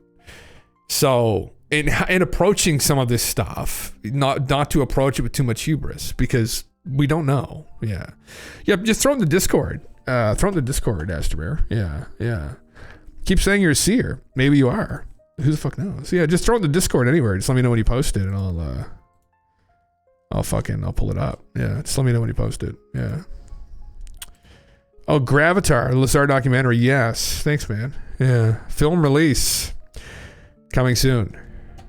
Yeah, I have some more about that later, actually. We'll get back into that with Salvatore Pye talking about Bob, which I thought was really interesting. Thought it was really interesting. Yeah. Oh, what's the Discord name? It is actually, if you're on Twitch, I don't know if you're on the app or not. If you're on the web app, it's right to my right. It should say Discord. Hold on. I'll post it in the fucking chat here. Hold on. I'm so slow with this shit though. Hold on. Copy. There it is there. Oh my fuck. What? Hidden use copy button. Shut up. How the fuck do I do this? Oh, you got it. Okay, nice. I'm so stupid on the... I just can't. I'm not good with computers or anything. Fuck.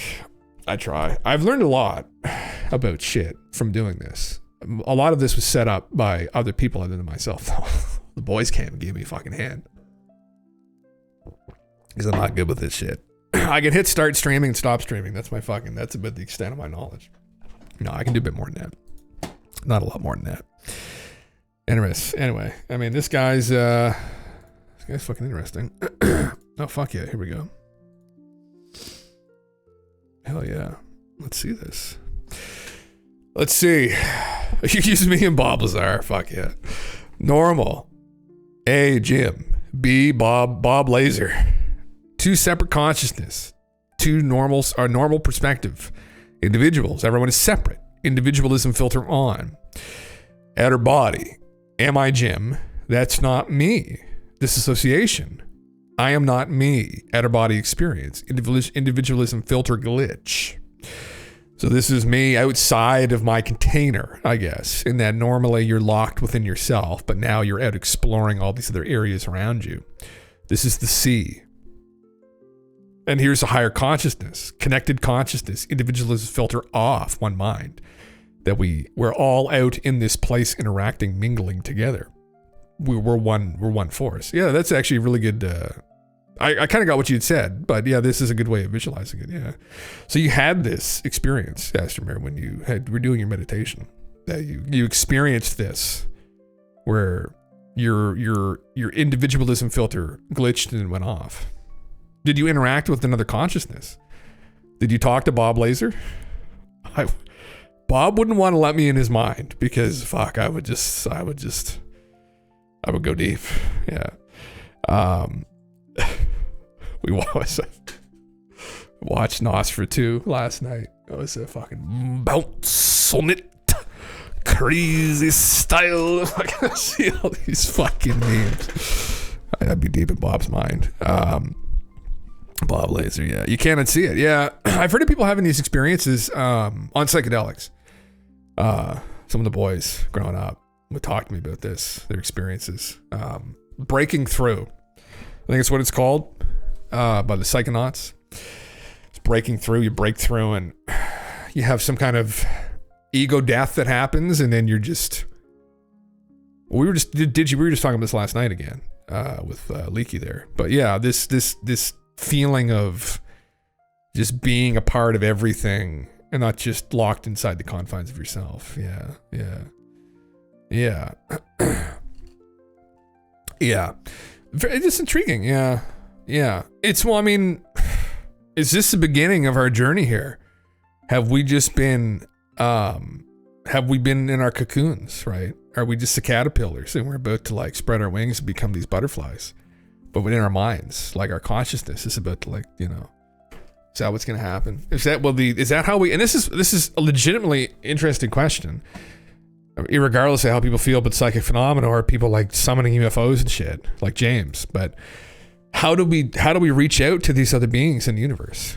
Maybe this is one of the ways in which you do it, right? You kind of access this other place. You're this kind of boundless form.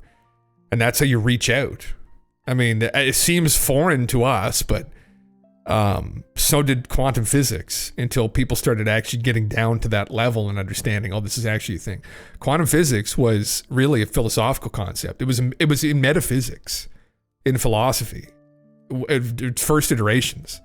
The questions were asked there. And it wasn't until we got advanced enough that we started to realize it was actually a thing, right? So, I mean, similar to this phenomena, whatever it is, whatever our consciousness is, it might be a thing. So, yeah. When it happened after I just embraced it and stopped panicking, it felt like an ocean in my mind was liquid. Almost like my consciousness was just a bucket of water from the ocean of one mind universe. Yeah, peaceful and scary at the same time. That's interesting. Yeah. You were talking about this, weren't you? You were just mentioning this last night. Or the night before, whenever that was. But yeah, I've heard this in many people over the years. Again, whether through substance or not, they've had this kind of breakthrough, this ego death. Yeah. This experience that Astromir is describing, where you just had this breakthrough where you were just a part of the room. Like you mentioned this before, where you felt like you were just a part of like everything. The one. Haven't you said that? Yeah. I thought you said that. Yeah. You had no substance. Oh, really? You were just it? Yeah. Sort of going third person and not being just you. Yeah. Well, that's happened to me too with a psychoactive substance. It happened to be THC though, in very high dose, but same kind of thing, I guess. I kind of broke through myself but it wasn't sustained. It was just in like, it was in intervals. And then when it set in, I just lost control and I completely blacked out, actually. It's kind of scary when you go through those experiences, really. And you just don't know how you end up in a place. Like you're just somewhere, and then the next thing you know, you're just in bed. And you're like, fuck. Like, what the fuck? Time travel sorts. Yeah, it's fuck. Crazy times. Yeah.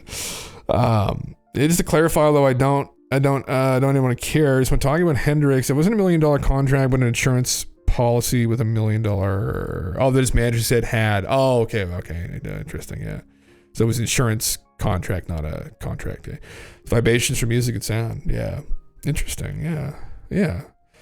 That's one of the exact imageries I invoke in meditation, being a drop within an ocean. At that point, both the ocean itself and the drop. Interesting. Yeah.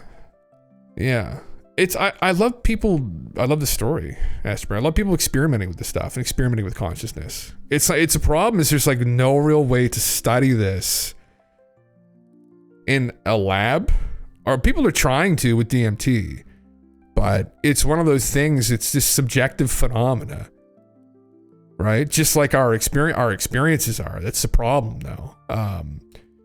Like we're just in ourselves, and it's hard to kind of prove when those things happen to you. It's such a subjective thing. It's hard to prove it objectively. other than everyone, a lot of the people have these experiences. So it's not just something, one person is happening. It's happening, which is why we have conversation, right? With other players in the game. You're like, yeah, that's fucked. I had this thing happen. It's like, oh, I did too. It's like, oh, fuck. Yeah. What's it all mean, right? So are you breaking free? Is that what's happening? Oh, I didn't mean to click on that. Fuck. There we go. Yeah, fuck. Yeah. It's like trying to study the brain using your brain. It's literally what it is. It's a subjective experience. It's a subjective experiment. Yeah. Yeah. Which is why, where did Michael's stuff go? Fuck, that's not it. Anyway, it's gone now. There you go. I thought this was interesting. I would love to do, a couple of people have tried to hypnotize me. They were both psychics, actually. Both of them failed. One of them actually had a certificate in hypnosis. She wasn't a psychiatrist or a psychologist, but she did like a 2-year long course in it. But she still couldn't do it. Couldn't put me under. Said, you're too tense. I was like, shut up. But I couldn't fucking do it. But I would love to be able to do something like that and fuck around with that. And, as long as you trust the person and you were like, take a video of it and see what happens, like have them put you into a state and then converse with you while you're in that state and try and get some information. It's such an interesting thing. Again, it's like, there's nothing we're going to be able to get that unless somebody solves some kind of physics equation or some shit in that state they couldn't do consciously. And then it'd be like, okay, there's something going on here, but I don't know. Yeah. Yeah. Or you end up with people being sued like Kobe helicopter crash. Oh my heavens. Yeah, fuck. If I had money, these are the kinds of experiences and these are the kind of experiments that I would do. I would love to set something up. I would even like fucking message the Newton Institute. Be like, fuck, you guys can put people in the super conscious state. Let's go do it. We'll take a video of it and we'll put it on the internet and people will know that I'm not just going to debate people. Right? I mean, unless there's a lot of money involved, and then fuck, I don't know if I can be trusted on. No, I'm just joking. Or am I? But no, that's the thing. I think you get somebody you can trust involved in doing something like this and see what comes out of it, and just do experiments like that, and then, what do we get out of that as a species? I mean, we could get again, maybe a way to communicate with whatever the fuck's flying around up here, right? I mean, maybe that is legitimately one of the ways that they communicate. And we are just fucking dumb. And we're just beginning to play around with it. And remote viewers have said this for a while, that they've had interactions, supposedly, with other intelligences. And they've said things to them like, God, you guys are bad at doing this. Or they said things like, you really need to work on doing this better. Or they've said things like, you really shouldn't be here. What are you doing here? Like these are anecdotes from people supposedly that have done remote viewing, ended up in places where they shouldn't be with like other consciousnesses or aliens, I guess. So maybe it's something they all do, and it's just something we haven't figured out because we're just too fucking dumb. I mean, I would suspect that there's a lot of that going on, right? What else has he said? I wanted to see if he expanded upon, like, where did he learn to do this? Like, where did he learn to do this stuff? We big dumb. Well, we are, though. That's the thing, right? Like, everyone wants to think we're like king shit, and it's like, no, probably not, right? Where did he learn to do this? I don't have any psychic ability. I've tried over the years. I've tried to do it. I've tried to do remote viewing, tried to do astral projection. I can't even do lucid dreaming. I just don't have it. I don't have the gift. I never have had it. But, how did he learn to do it? What the fuck is this concept? That was just his other post. Yeah. I see this as someone who's been psychic since early childhood and learned early on about the ridicule that often accompanies sharing these experiences. We just went over that earlier, though. Why'd you post it again? Yeah. Take some pretty good guesses, though, Jim. Yeah.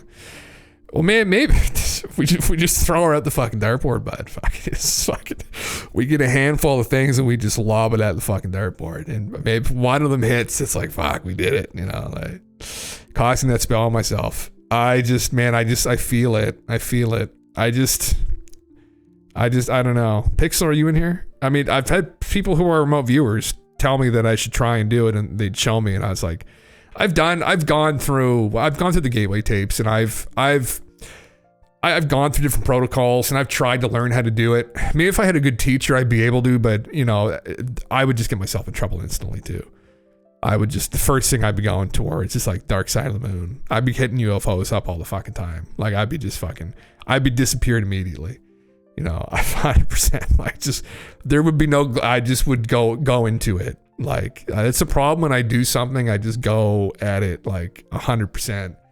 You know, and I feel if there's anything to any of it, I'd probably just get myself in trouble. And I wouldn't. The other thing too is I am very skeptical.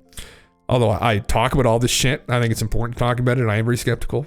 And I would be very skeptical of anything I ever got back from myself. Even coincidences sometimes, you know, obviously within reason, but I would attribute things to coincidence. I would have a hard time just actually taking that data. It's almost like when other people do it and there's some strange coincidence, or like you give someone a target, for instance, and they get it, and you're like, what the fuck? Like, especially like an eccentric target, and you're like, what the fuck? Like, you know, like I value that more than me doing that myself. It's weird. I don't know. It's because it's like I'm better at analyzing, you know, I think what other people are doing. It's that judging part of my personality. It's like, but like in my own self, like there's a lot of self-doubt too with that kind of stuff. I don't know. Yeah, it's strange, but yeah. Anyone else in here? I don't know. Will, have you done it, Will? Do you do remote viewing? You know a lot about it too. Have you gone through like any of the Farsight stuff or I know you've done the Gateway stuff, you said, but like, have you done it successfully before? I'm curious. Like I'm fascinated with people's experiences with this and how many people could actually successfully do it or get acquainted with it. I had a conversation with a woman who I am convinced is a psychic as well. I haven't mentioned her name and I'm not going to. Not that I would be able to dox her with 26 people, but she does live around here. And it was an extreme, I'm not going to go into the experience again, but it was extremely profound. I mean, I from that, I knew that, and it's unfortunate because it's just this kind of subjective thing that I can't share. I can't prove to other people this happened, but I know that she has some kind of ability to reach into some place that I can't to get information. And she did it. And the problem is that with the encounter as well, the reason I won't share her name is because there was like other kind of bullshit in there too, though. Like it wasn't a complete hit towards the end of it. Because the reason I went in there wasn't to talk to someone who had passed away I was very close with, which is what ended up happening. I went there for answers about other things and I didn't get them. And I don't know if that means that like she failed or it just wasn't allowed to be talked about or whatever. But yeah, it took a course from Farsight. I successfully did a few sessions. Man, like I wouldn't be able to stop if I was able to do something. But then I guess how do you task things yourself? That's a problem. Yeah. Something funny for me is that my hospital visit was with people trying to gaslight me, but one of them I think was David Grush. David Grush was in there? Holy fuck. Was David Grush actually in the hospital there? Holy fuck. Jesus. Yeah, I don't know. But I would love to get into this more. Like if I would just pester fucking to people too, though, if they could, like that she charged to do that session. I mean, obviously time is money. She charged me to talk to her. It was a hour and a half long reading she was going to give me. But man, it was curious though. Like, why didn't I get what I wanted out of it? Was something I asked myself. I got what maybe I needed out of it, which was some kind of weird closure. But I didn't get what I wanted out of it. And that's what's weird to me. And it made me think too that like, you know, is this some kind of fucking like, is this some carefully controlled experiment going on here, or, you know, playpen, where it's like, we're going to give you what you need, not what you want. And it's like, interesting. What I need right now is a fucking Bugatti and a nice bottle of fucking Artemis fucking. Anyway, just start trying to gaslight the other side, you know? Yeah. Like try one of the sessions, yeah. Even my pseudonym is not deleted. Oh, interesting. Oh my God. Jesus. I think what happened is I excitedly shared my results with friends and family, wanting to complete my goal of making people understand the truth about consciousness, but none of them would accept it at all, and it was dang disheartening. Yeah, that's always a problem, man. Yeah, they just give you that kind of NPC response of like, no, that's crazy. That's crazy. That's crazy. That's crazy. Your pre-programmed fucking response, right? It's like I was playing Oblivion the other day and asking people about all the NPCs about the rumors and shit. Asking about the same old fucking rumor you hear 30 fucking. I'm trying to fucking get fuck with their speech so I can talk to the fucking guy who gets you to the Grey Fox. Trying to join the Thieves Guild. I'm like, fucking Christ. Fucking talk the same thing over and over again 30 times. It's like, do you guys have anything else? Fucking holy Christ. Yeah. Yeah, man. Yeah, it is shitty. I'm sure what some of these guys are dealing with. I mean, again, like, and I guess I'm on the internet critiquing this, but like, I don't have anything against these guys and what they were doing. I just don't think it was the time to bring this forward. Because before we do that, I think we need to, for people out in the general, but just for anyone, even for myself, I want to know definitively what the fuck's going on, right? And then we can go on to like how we could potentially interact and communicate with them. But I didn't feel like this was the time to dig into it. But, you know, behind the scenes in your own time, I think it's fine. Like, fuck it, fuck around with it. But anyway, I don't have a problem with these guys or girls who are involved with doing this. And has he ever posted about this before? No, he hasn't. Okay. So this was kind of an outing for him as well. He got kind of out of the closet as a psychic. Let's see a website. The Explorers Club, an invitational community of patrons, entrepreneurs, scientists, and mystics working in the forefront of consciousness. Our inaugural gathering will be held at the Islam Institute in October. Schrodinger, consciousness is a singular of which the plural is unknown. Nice. Fuck yeah. Yeah. I'd like to hear what the AI problem is from perspective. Interesting. Yeah, I'm more accepting of that now. It's largely from an angry standpoint that says, all right, I'm not letting you people slow me down anymore. Yeah, man, that's the thing. I mean, I'm sure lots of people in remote viewing spaces who do it for a living now get every Christmas go to fucking their family Christmas dinner, and they're just like, "Oh, here comes fucking the guy again." But talking with the elves, is he? You know, it's like, well, he might be. You don't fucking know that he isn't. That's the problem, right? It's just people will ground them. I think people will ground themselves. That's a really fucked up thing to do. Is do that kind of stuff. It's very unsettling. I think for some people, it's a defense mechanism where they want to stay grounded in their worldview, because thinking about those kinds of things is just very difficult, and it's anxiety inducing, right? That things like that are possible. Even stories of remote viewing where people can like read people's thoughts and shit. Even the idea, for instance, that you can communicate with the aliens through your consciousness, right?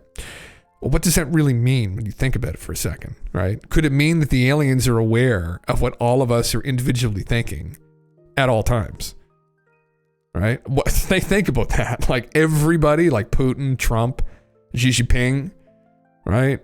Honey, I shouldn't say that. I'm gonna get taken off the internet by the fucking People's Republic of China.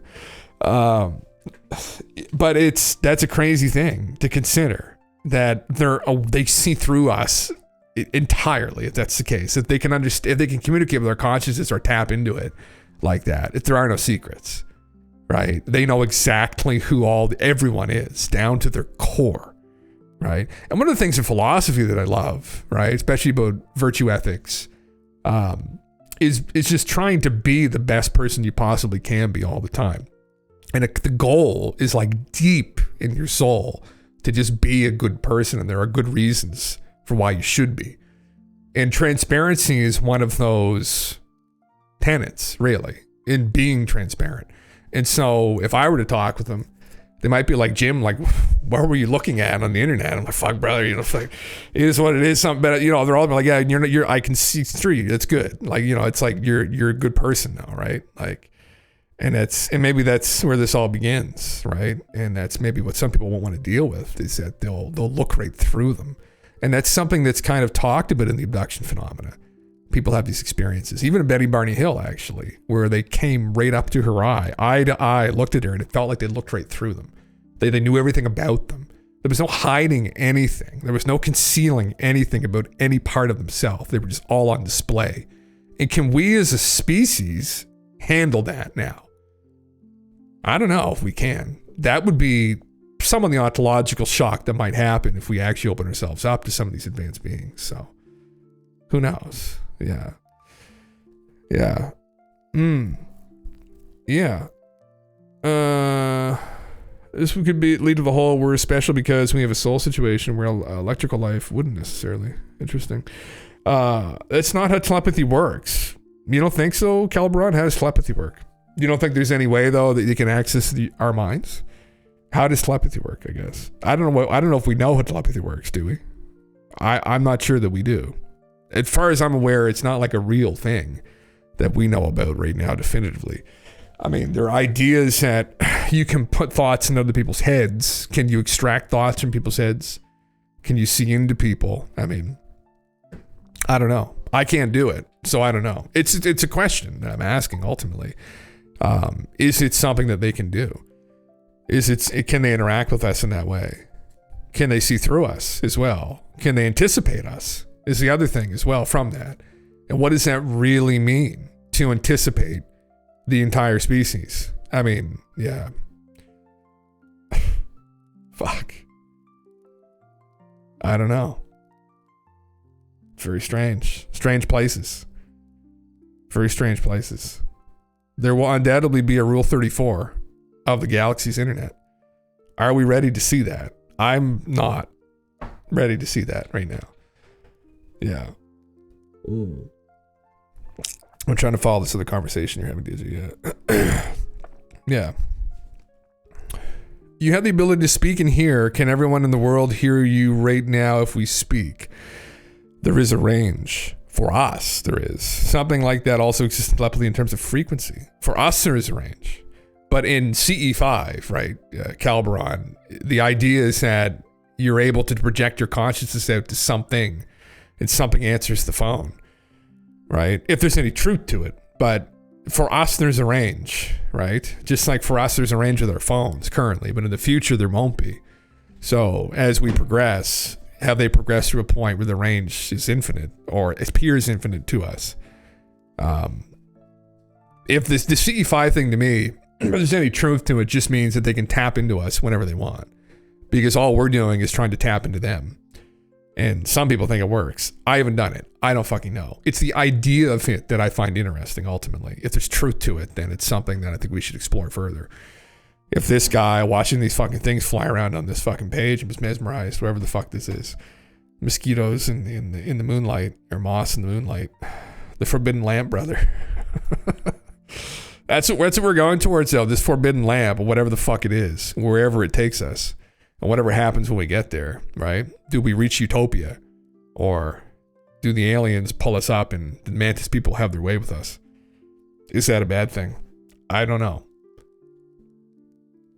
What's that guy's name again who got abused by a mantis when he was young? What's his fuck? Wasn't he a fucking councilman or some shit in the UK? What's his name? Fuck. Always figured his name. He was like fucking 10 years old and some mantis woman picked him up and fucked him. I was like, that's rape. That's fucked. What's his name? Fuck it. I can't even read any more stuff about him because it's just Christ, yeah. Still possible the consciousness precedes matter in some way it's responsible for its creation. In that case, the synthetic life will always be some kind of variant subset. Yeah. Consciousness precedes matter, and at the same time we're observing the past of other planets. How can you explain at once without saying spooky action at a distance like quantum mechanics? Interesting. Yeah. Speaking of which, speaking of spooky action at a distance, this is Joe McMoneagle here. I don't know what the fuck. I feel like I watched this interview. I don't know if I fucking did or not, though. I was part of a UFO recovery team. Did this just happen? I felt like maybe he's just the same background. I was going to say this came out 2 years ago. I knew someone that was taking Simon Parks. Thanks for having Simon. Fuck Simon. I knew someone that was taking a course from Joe this summer. So we were speaking a couple months ago, and in the spring, and he said, I'm taking a course from Joe this summer, at the end of the summer in August. And I said, oh, that's interesting. And he knew who he was too. And Joe famously made a prediction years ago that he would die a month, I think, before his birthday or something in July of like 2024. And I said, you're taking a course with him in August. I said, oh, is there money back guarantee there with that one? So he was expecting to die, and I think he's still alive. Unfortunately, I don't know what his take is on it, but Joe's take that is. But anyway, so he got that one wrong. Ultimately, he's still kicking. The fates have decided to spin his tail for another maybe year.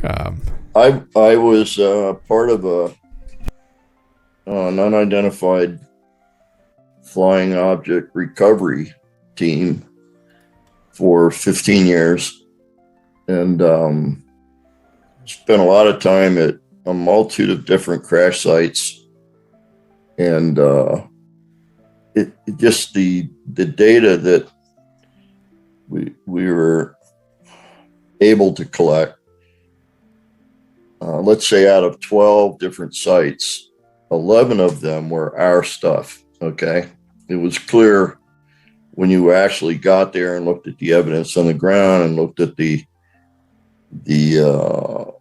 damaged aircraft that something might have collided with and that sort of thing. We were able to find evidence that it was our government or our planes or our advanced weaponry, that sort of thing that the government just didn't want people knowing about. There was one case, however,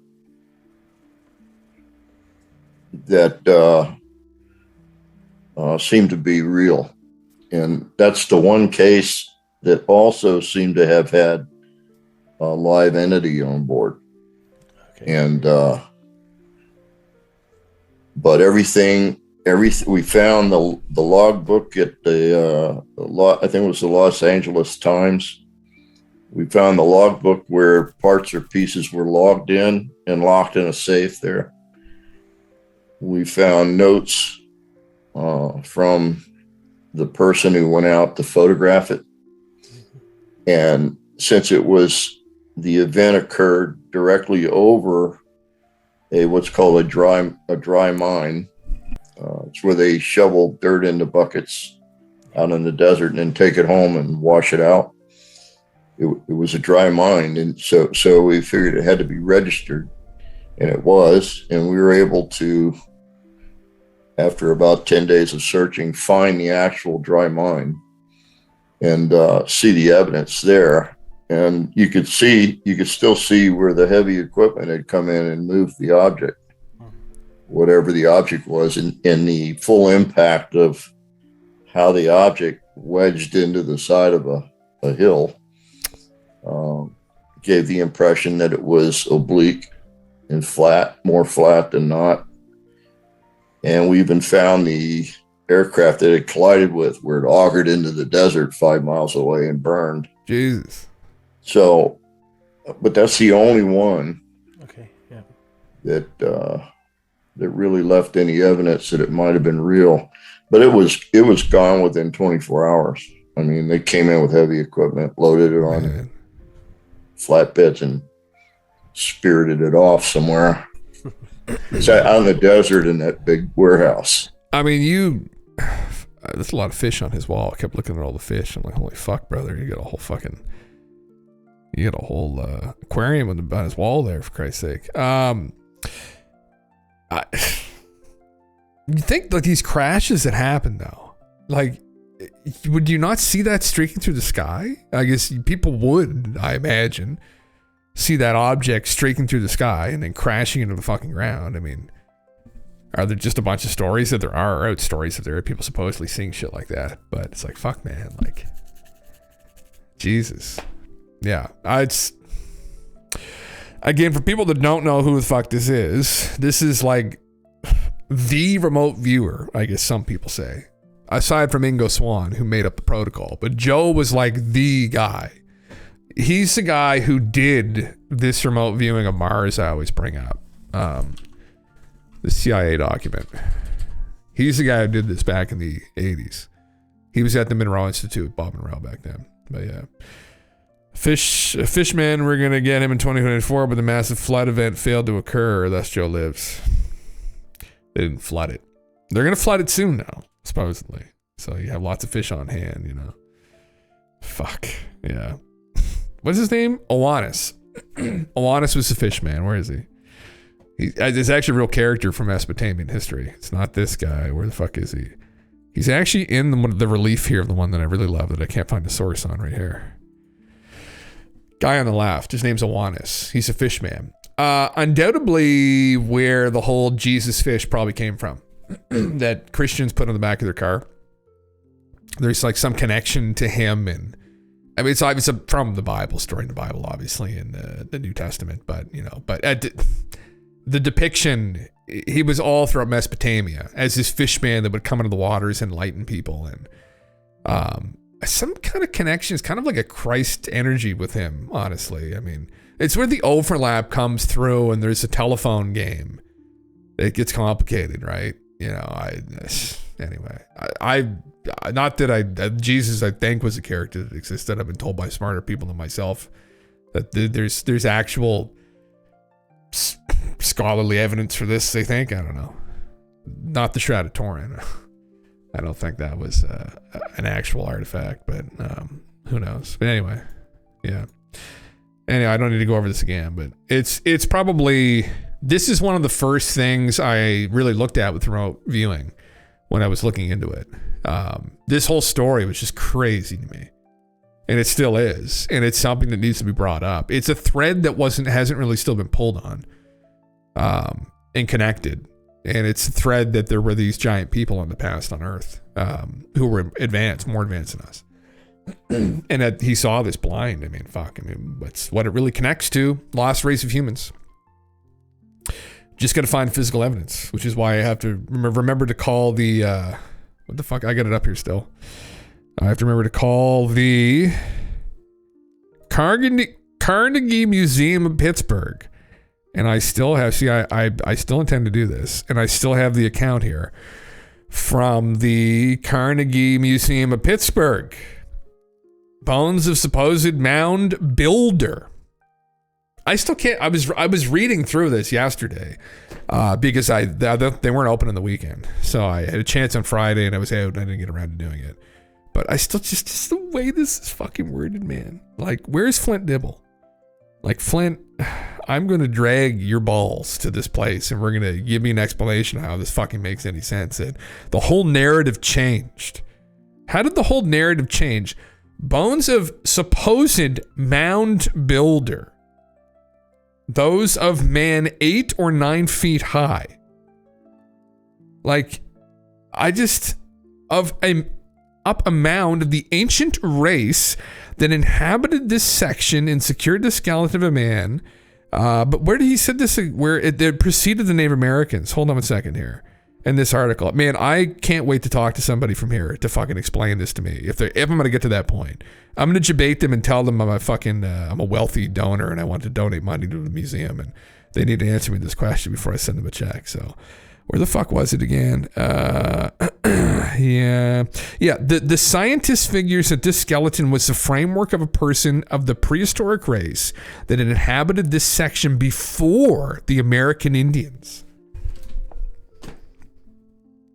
So Dr. W.J. Holland, the curator of Carnegie Museum, and his assistant, Dr. Peterson, who I presume are either anthropologists or archaeologists, back in 1920, is that when this was fucking found? I think it was 1920, were convinced that there was a lost race of man that inhabited that part of the Americas before the American Indians, that was 8 to 9 feet tall, that built the mounds. So we're missing something out of history here because that narrative doesn't exist anymore. And I can't imagine that these two highly accredited people back only 100 years ago didn't understand how to use a fucking ruler. I mean, I don't buy that shit, man. It's just, anyway, I'm not going to go on about it, but I am going to do this because there are dozens and probably hundreds of examples of articles like this. And I hope it's just not a fucking conspiracy.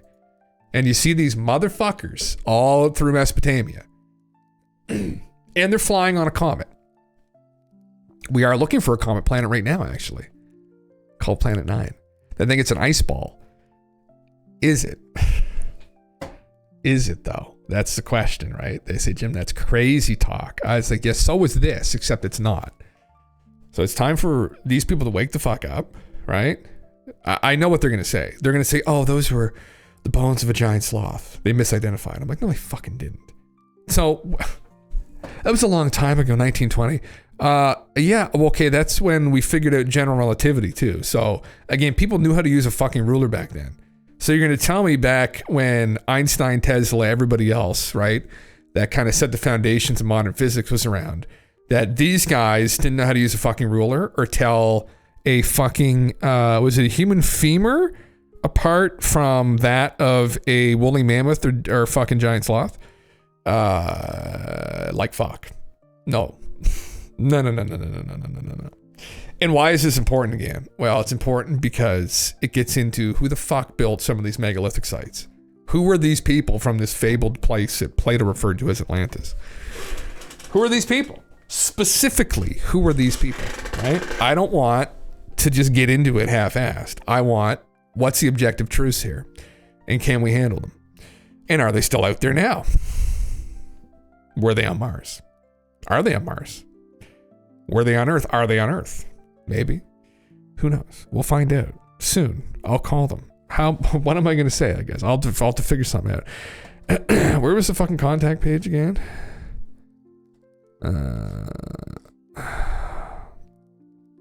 I'll figure it out. We'll figure it out. Walk in the front fucking door. I mean, like, where would that have gone? They must have it still there.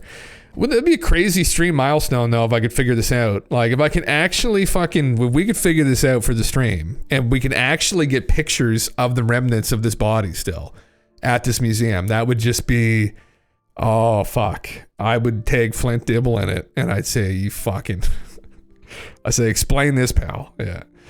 As if you would measure a hominid species that was 9 feet and not second measure. I know, man. Yeah. None of it makes any fucking sense. I mean, and that many people, like, I pulled this up on stream like 2 months ago, but I'd have to find the article. I couldn't fucking believe it. But it was some of these, it's like, they're like, oh, 2 farmers find the remains of a 12-foot man on the property. It's like, okay, that's like, all right, boys might have had a couple of fucking wobble pops, went out. Maybe they Jimmy rigged the ruler a little bit, I don't know if would I be able to tell a fucking leg bone from a fucking mammoth fucking toe? I don't know. Right?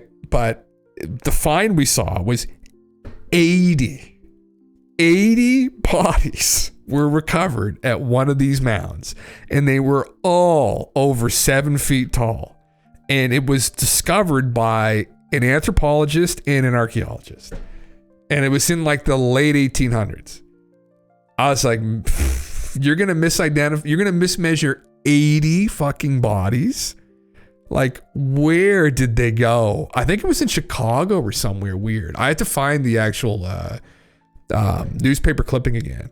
But like, man, like that blew my mind. Like when you see some of those where it's like there was a whole fucking village of these people. That's exactly what some of these Native American tribes talked about, like Northern Paiute with the Sitka. Like there was a whole, like there was a civilization of them, and they were warring with them, and they fought with them because they were eating each other. It's like, fuck. Oh, I'm buckled up. Is everybody else? I'm ready to go down this fucking rabbit hole, but man, I fucking.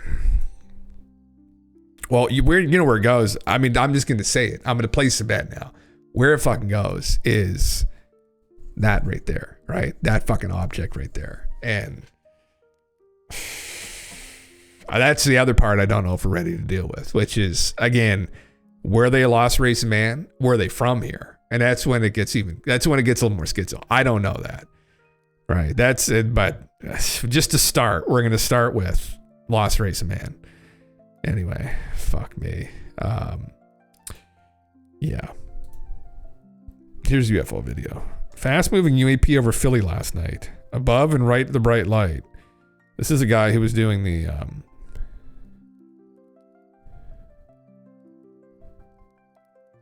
that could be a drone, brother. I just saw him post this. You can barely even make that out. That could easily be a drone. It is quite fast moving now. Oh, that could be a drone.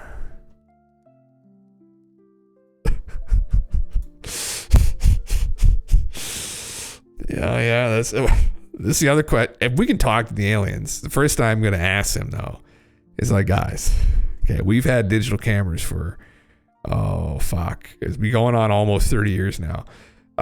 Can we please get a higher quality fucking photo of this shit? Like, please, Jesus. Like, giant 7-foot sword in mirror for demon slaying found in Japan tube. Oh my, holy fuck, man. This is it right here, though. Like, researchers in Japan were excavating an ancient Kofun burial mound when they found an enormous shield-shaped bronze mirror and a giant 7-foot iron sword, the largest that has ever been discovered on the island. On January 25th, researchers from the Nara Municipal Burial Cultural Proprieties Research Center and the Nara Prefectural Archaeological Institute of Kashihara announced unprecedented and exciting new discoveries. Professor Siago Wada, director of the Hyugo Prefectural Museum of Archaeology, who advised in the excavation, told Ashai that the team was excavating Japan's largest round Kofun burial mound, the Tamayo Maruyama, that was created in the second half of the 4th century AD, buried in clay at the very center of the ancient tomb, and placed over the deceased body. The very unusual giant sword and mirror were discovered. That's fucking sick, man. He's under excavation since 2018. The first major discovery came in an enormous 16-foot long wooden coffin. Then buried in clay covering the coffin, the archaeologist identified a huge iron sword and shield-shaped bronze mirror. Who was in the coffin? And how big were they? Mirrors having the power to reflect image and start fires were deeply sacred objects in ancient times. They were imported to the Japanese islands from China. Interesting. A masterpiece, yes. Holy shit, okay. There's a mirror right there. Yeah, that's fucking insane. The giant sword, yes, almost 8 feet long and wide as a snake-shaped blade known as Dakukam, representing the largest intact sword ever discovered at the archaeological site. Oh man, this is fucking... this is something out of fucking anime, for Christ's sake. Jesus, like a fucking gut sword. It is thought unlikely that it was ever wielded in battle as a weapon, and it is speculated this enormous sword was manufactured specifically to serve as a weapon of spiritual warfare for use in afterlife battles, where Oni and Yururi ghosts. Well, wasn't it a 16-foot long coffin? Who was in it? Like, another burial mound. You know, I'd be real curious. Yeah. If they found people like this here. It's fucking crazy, though. I mean, would an 8-foot, 9-foot tall person wield a sword of that size? How big are claymores of today, I guess? Yeah. Another mound, man. Yeah. Another weird shit found in burial mounds. The natives built it. It's like, what the fuck? Who are the natives? I mean, where did the Native American people even fucking come from? So they came across the ice bridge 20,000 years ago. No, they fucking didn't. We know now that they didn't. We found remnants of them here like fucking 150,000 years ago. Like, none of the history that we've been fed makes a lot of sense anymore. It hasn't in the last couple of years. I'm not trying to be some god of the gaps here and be like, oh, well, fucking, you got that wrong. So, like, here's aliens. It's like, no. No.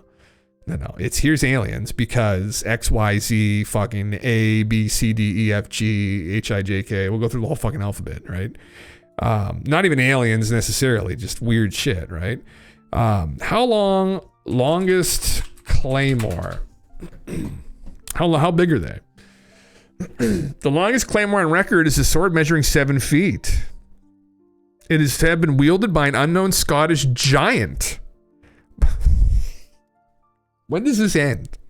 The sword is believed to have been wielded by an unknown Scottish giant belonging to the Clan Maxwell during the 15th century. The average claymore was around 55 inches. Who was this giant? Okay. So it was a 7.5 foot long claymore, which is almost identical in length to the one found in Japan, I guess, which is 7.7 feet.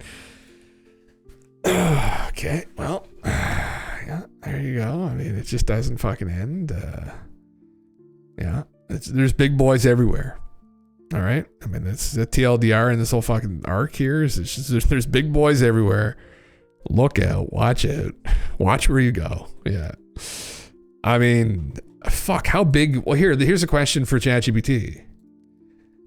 If we were to find a 7.7 foot long claymore, how tall would a person have to be to wield such a weapon? 8 to 9 feet tall, maybe? Is that the size of the bodies they found? Let's see here. Historical two-handed swords are typically 4 to 6 feet in length. Okay, so let's get the figure here. The wielder would likely need to be 11.5 to 15 feet tall. Oh, that's a bit much. Jesus Christ. Really? With the same proportional ease as historically accurate claymore.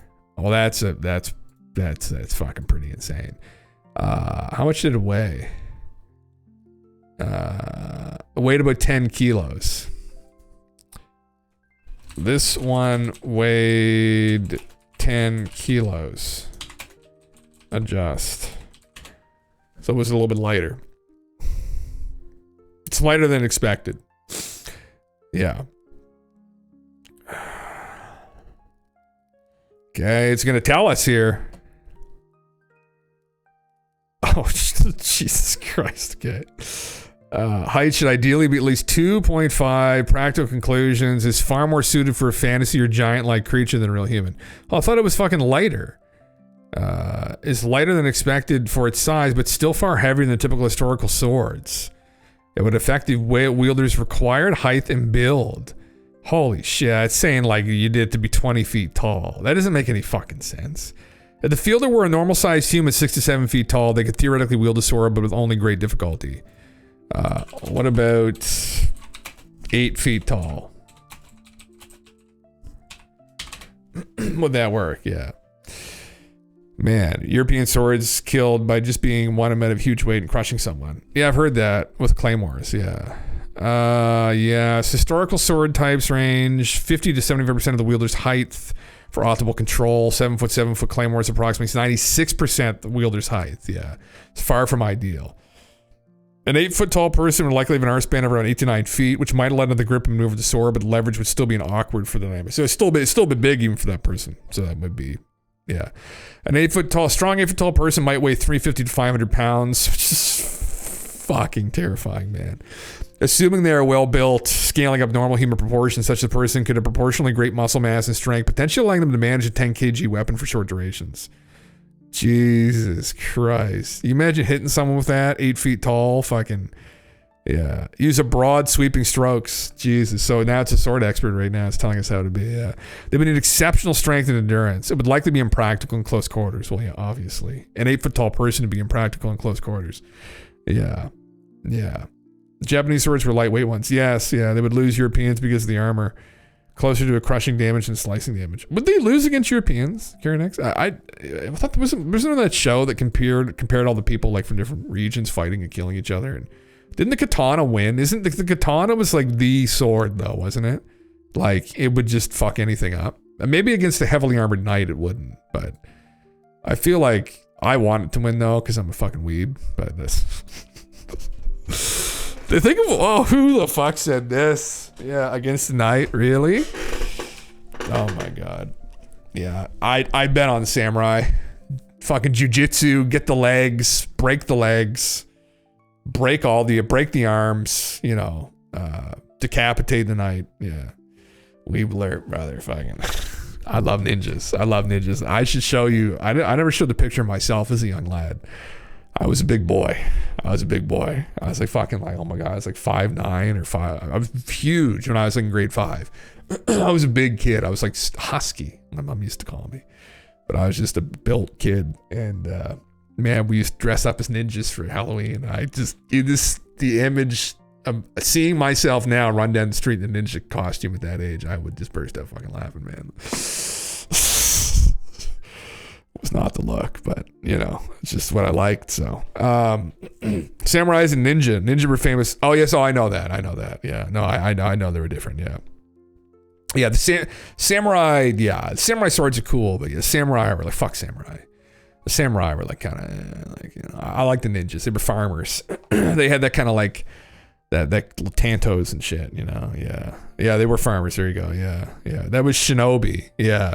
Ninja were closer to the proletariat fighting against nobles. Yes, it's exactly, it's more my meme. I think Japanese culture in general I love, but yeah. I legit took ninjutsu in high school. What? Is that a fucking actual thing that was taught in your school? Was ninjutsu? You ever see that video of that fucking guy, the ninjutsu master? I don't know if it was Vice that fucking interviewed him, but he was just at the table with them and he was just telling them how he could just kill them like instantly.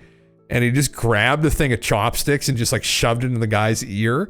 And he said essentially you just apply pressure, he'd break through the fucking eardrum and just go right into his head.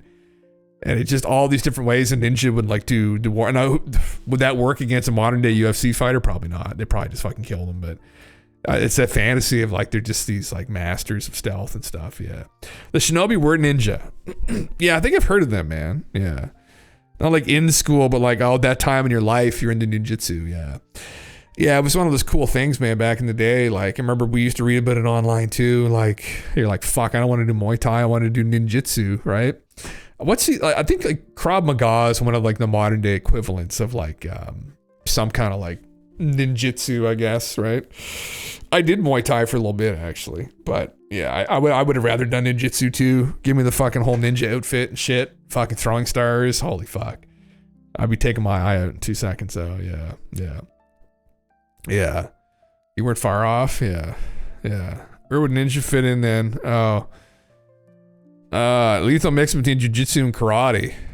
Yes. Yeah, it's kind of, I guess it's some Muay Thai in there too with elbows and shit. And, it's more like practical, like combat oriented, like using guns, I think, or it's incorporated with it too, which makes sense. Like maybe, so jiu-jitsu is kind of like, not really that relevant anymore. As relevant, like sneaking around with like bow and arrow and like tantos and shit. And that'd be so cool to be back in those days though. But there's a lot of things I don't miss either, like all the sickness and stuff and the plagues and shit. But yeah, fuck, man. Well, I got some other stuff up here too. It's gonna go over. There's a lot of shit actually I have up here. That was kind of cool actually. Bright comet's tail dazzles an image from spacecraft. Really cool. Yeah. Look at this. Isn't that cool? Like you posted that word right here. That's fucking sick. As it approaches. Isn't that beautiful? Oh my god. That's so beautiful. Space is such a strange place, Is that Nibiru approaching? The end times? Yeah. It's fucking cool, man. Yeah. That's so sick. Yeah. Ninjutsu, I was taught, was like, get the job done however possible. Holy fuck, yeah, that's a whole deal. Like, you want to use rocks, anything in your pocket, gum. you just get in, get out, that whole fucking thing. Yeah. Did you get to see any of the neuroscientists talk? Yes, I watched. Yeah, I did watch it. I did watch most of it, man. I went and looked him up too. He's a really fascinating guy. Yeah. No, it's scary shit, man. It was very scary shit. Very, very scary shit. I hadn't seen him before. I thought I had seen or heard of him, but I've seen some other people talk about some of that stuff, man. And yeah, it really is. It's really terrifying when you think about it. It's terrifying too, not that I'm going to be implicated in anything, but going forward, people that might become dissenting voices against this military-industrial complex that might take over here in the West, if it hasn't already. I mean, the ways in which they can be dealt with. I thought of, I could probably pull this up, because I mentioned at the start of the stream, but this AI whistleblower that was found dead from OpenAI, there was some photos released of his apartment, man. And like, I don't buy when this kind of shit happens, like, oh, suicide. I'm like, shut the fuck up. Like, yeah. Did they? You mentioned that, man. I mean, well, you're still here, I guess, but like, that's crazy. Yeah, new photo from crime scene raised questions on suicide claims. I mean, poor, just a young guy, man. Young, brilliant fucking guy probably got mixed up in the wrong fucking thing. Oh, I don't even want to look at it, honestly, but like, new photos released of the scene. I didn't see this. Was found dead. Family don't believe he took his own life. Yeah, say he believes someone was murdered. Yeah, probably. Yeah, probably. I think. Do you believe, you can't know, I guess, but do you think that Sam Altman was involved in your son's death? We don't know. We need to investigate it. We Yes. can't, we can't say anything at this time. Yeah. But one thing I know for sure is if he was deposed, there are few organizations who could have been impacted. For that matter, like there are a lot of AI companies which violate copyright law. And we don't know what OpenAI wanted to hide when my son deposed. What was the wrongdoing that he would have brought up, not just the copyright law? That's exactly we need FBI to investigate thoroughly. Was there any criminal activity? Was there any illegal activity? We don't know, These right? are photos. Why would These are photos from the scene, FYI, of what had happened. But yeah, it's anyway. Yeah, terrible shit, right? And it's like, yeah. It's a dark world, man. That's fucking yeah. Oh Jesus, they just wanted to teach me how stupid it was. Oh fuck yeah. Well, I mean, I worry about that all the time, man. People teaching me how stupid I am on the internet here. No, just having conversation, obviously, on this stuff. But like yeah.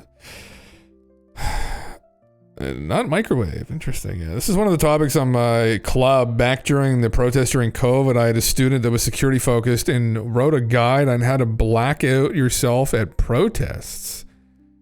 Oh, really? Interesting. Yeah. They were talking to me, not a microwave. Yeah. Interesting. Yeah. I mean, yeah. Getting nasty shit. Nasty fucking shit. Yeah, I saw this on Twitter. That's where I saw it from. I didn't realize Tucker had her on. I just saw the photos. But yeah, there will be more people, unfortunately. It's a messy, dirty fucking game, undoubtedly, right now, man. But it's very scary shit. But yeah, it made me think of it, that video you sent. I mean, it just gives people an idea about the landscape right now, that this 5th generation warfare that we're in.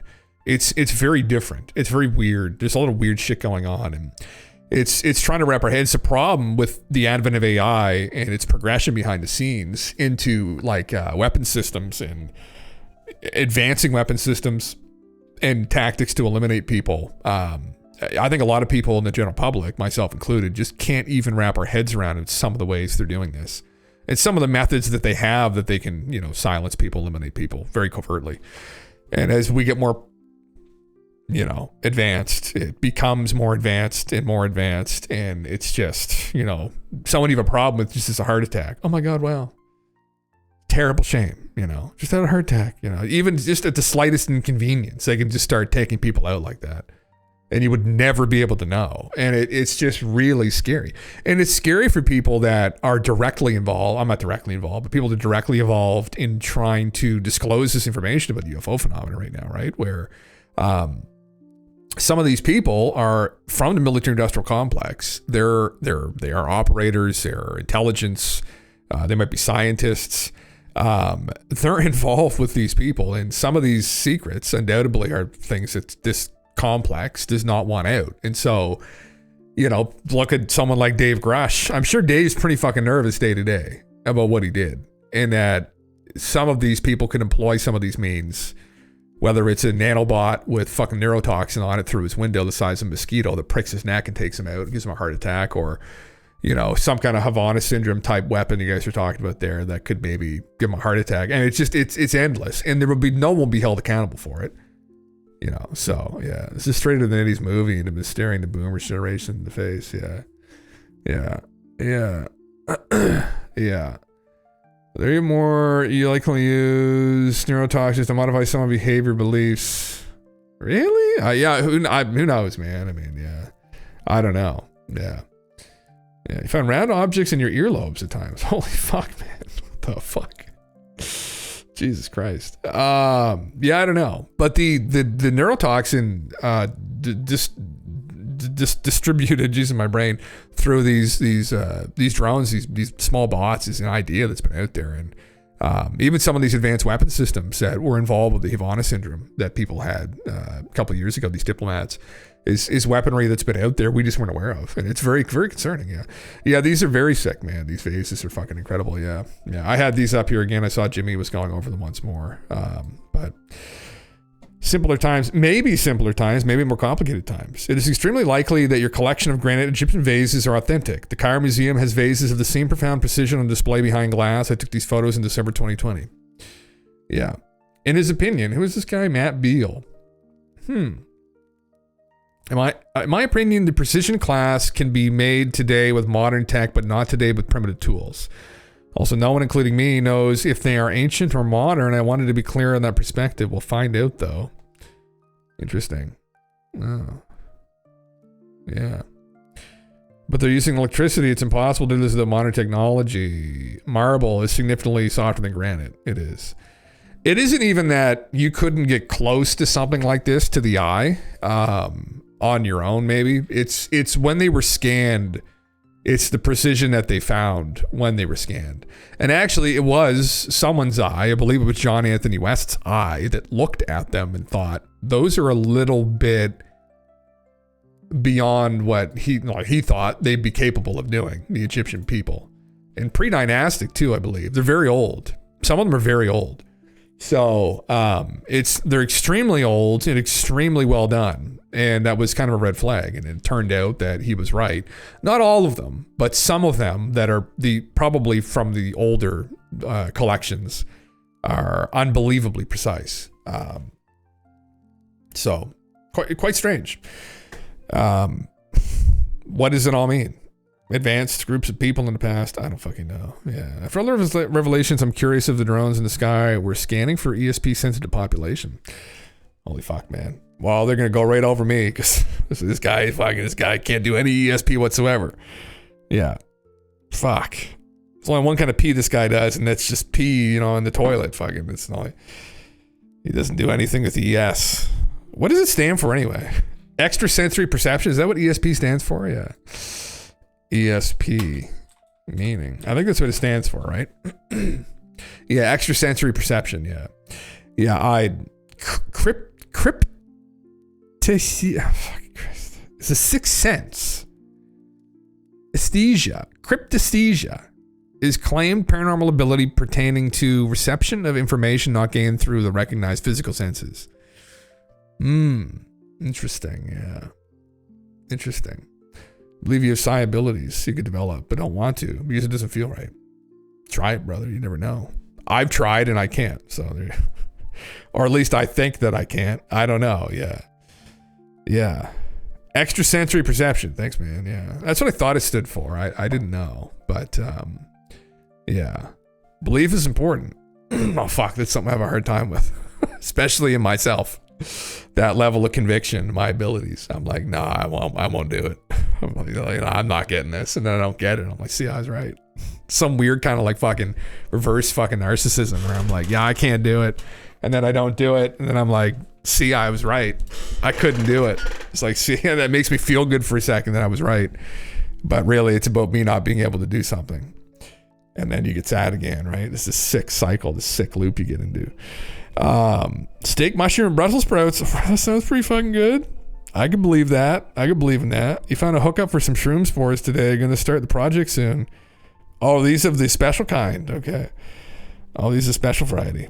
We had like a little family dinner. And Sundays, usually my mom puts dinner on for our family. So we all kind of get together. And I did a beef bourguignon with creme brulee for dessert. It's quite good, actually. It was actually really fucking good. If I do so say myself, yeah. Yeah. With these abilities, beliefs are important. Once you start seeing strange things happen, you can start to believe more and more, and then it becomes easier. Yeah, man. I mean, I don't know. It's one of those things. Like for me, belief. I want to see like actual evidence that something's working. Like it's like in a cult. It's like you just have to believe that it's going to happen. It's like I want to see actual data that there's something occurring. Like for instance, in remote viewing. If I were to do it, I want hard data to see if what I'm getting is accurate or not, right? And that's how I would ground myself in it. So if you're going to be doing any kind of extrasensory perception through, let's say, remote viewing, you'd want to set up an experiment, which is what Ingo Swann and Russell Targ set up and Hal Puthoff. That's why they set up remote viewing the way they did. So you can kind of confirm that you're actually engaged in something. So you look at a tar. So if someone says I can do psychic abilities, it's like, okay, well, show me. And then how do you show someone? Like it's because it's a subjective thing. It's like I can talk to Jesus. It's like, oh, okay. He's like, he says that you're a sinner and you need to give me money. It's like, well, how do I know that's fucking real, right? It's just I can't prove what's happening to you. Some subjective experience. You think you're talking to Jesus. Are you actually? Well, what you can test remote viewing is you can be a tasker or have someone task them, do a double blind and say, well, I want you to remote view these numbers. And little do they know, there's a barnyard that you want them to find somewhere in Virginia. And it's purple and it's got a green roof. And then if they come back and they say, hey, there's this house and somewhere in Virginia, and it might be a barn, and I'm seeing like purple and green, and you're like, holy fuck. Yeah, it might be something to that. But if they come back and they're like, oh, there's a place in the Atlantic and a cataclysm happened, I'm like, no, you're full of shit, right? So it's like some way to discern that there's actually something happening. Like that's why I thought remote viewing was interesting. There's a method to the madness, not just madness. Yeah. Feeding people is. Oh, okay. Oh, fuck. Okay, that's good, man. Fuck yeah. Oh, that's a project. That's good. Yeah. I tested with my ex-girlfriend. Yeah. My problem with psi abilities is that I have no control over the manifestation. Okay. Yeah. You can't easily test manifestation. No, you'd have to try and put it into the remote viewing or something like that. If you see if it works, man. I don't know. That's how I would try and do that. Yeah. I hitchhiked across Canada to test manifestation. I came out believing it's true. Maybe. I mean, it doesn't necessarily even have to be some metaphysical thing where it's if you set your eyes on something, a goal, you'll go after it, right? I mean, there could be some psychological explanation to it, right? Where it's just like you want something, you're going to do what you can to get it. Yeah. Prove the belief to anyone that's it's so esoteric and sort of vague. Maybe it's meant to be that way too, man. Who knows? I mean, some things are kind of meant to be left in that realm, right? Yeah. But it could be a lot of things. But when it comes to psychic abilities, I do like the experiments you do with remote viewing. That if someone wants to show that they have some kind of psychic ability, and this is the thing though that frustrates me is there are communities out there that still don't want to acknowledge this data, which is just fucking horseshit. And they've done this time and again. There's been tons of people that have done this that have shown time and again there's something to the ability, right? And it's been shown in multiple different settings that it's beyond chance. The problem is it's not with enough specificity for someone in the hard sciences or the scientific method to take seriously, but really it's beyond chance. So again, the analogy I gave is pretty accurate where, remote viewers won't necessarily always get, it's like, okay, well, I want you to get 5 horse trot row in Virginia, right? And there's going to be a little horsey on the door that's green and red, right? Inside the purple and green barn. And, they want all these specifics. And what they get back is like, yeah, like they'll get things like Virginia. They'll get a barn. They might even get the colors, but they're not going to get the address of the fucking place. And it's like that level of specificity is something that they use to try and undermine it and say there's nothing to it. It's like the fact they got like multiple variables out of this is unbelievably impressive. So what are we dealing with? And to me, that's extremely interesting. And that's what the intelligence agencies in the States thought too.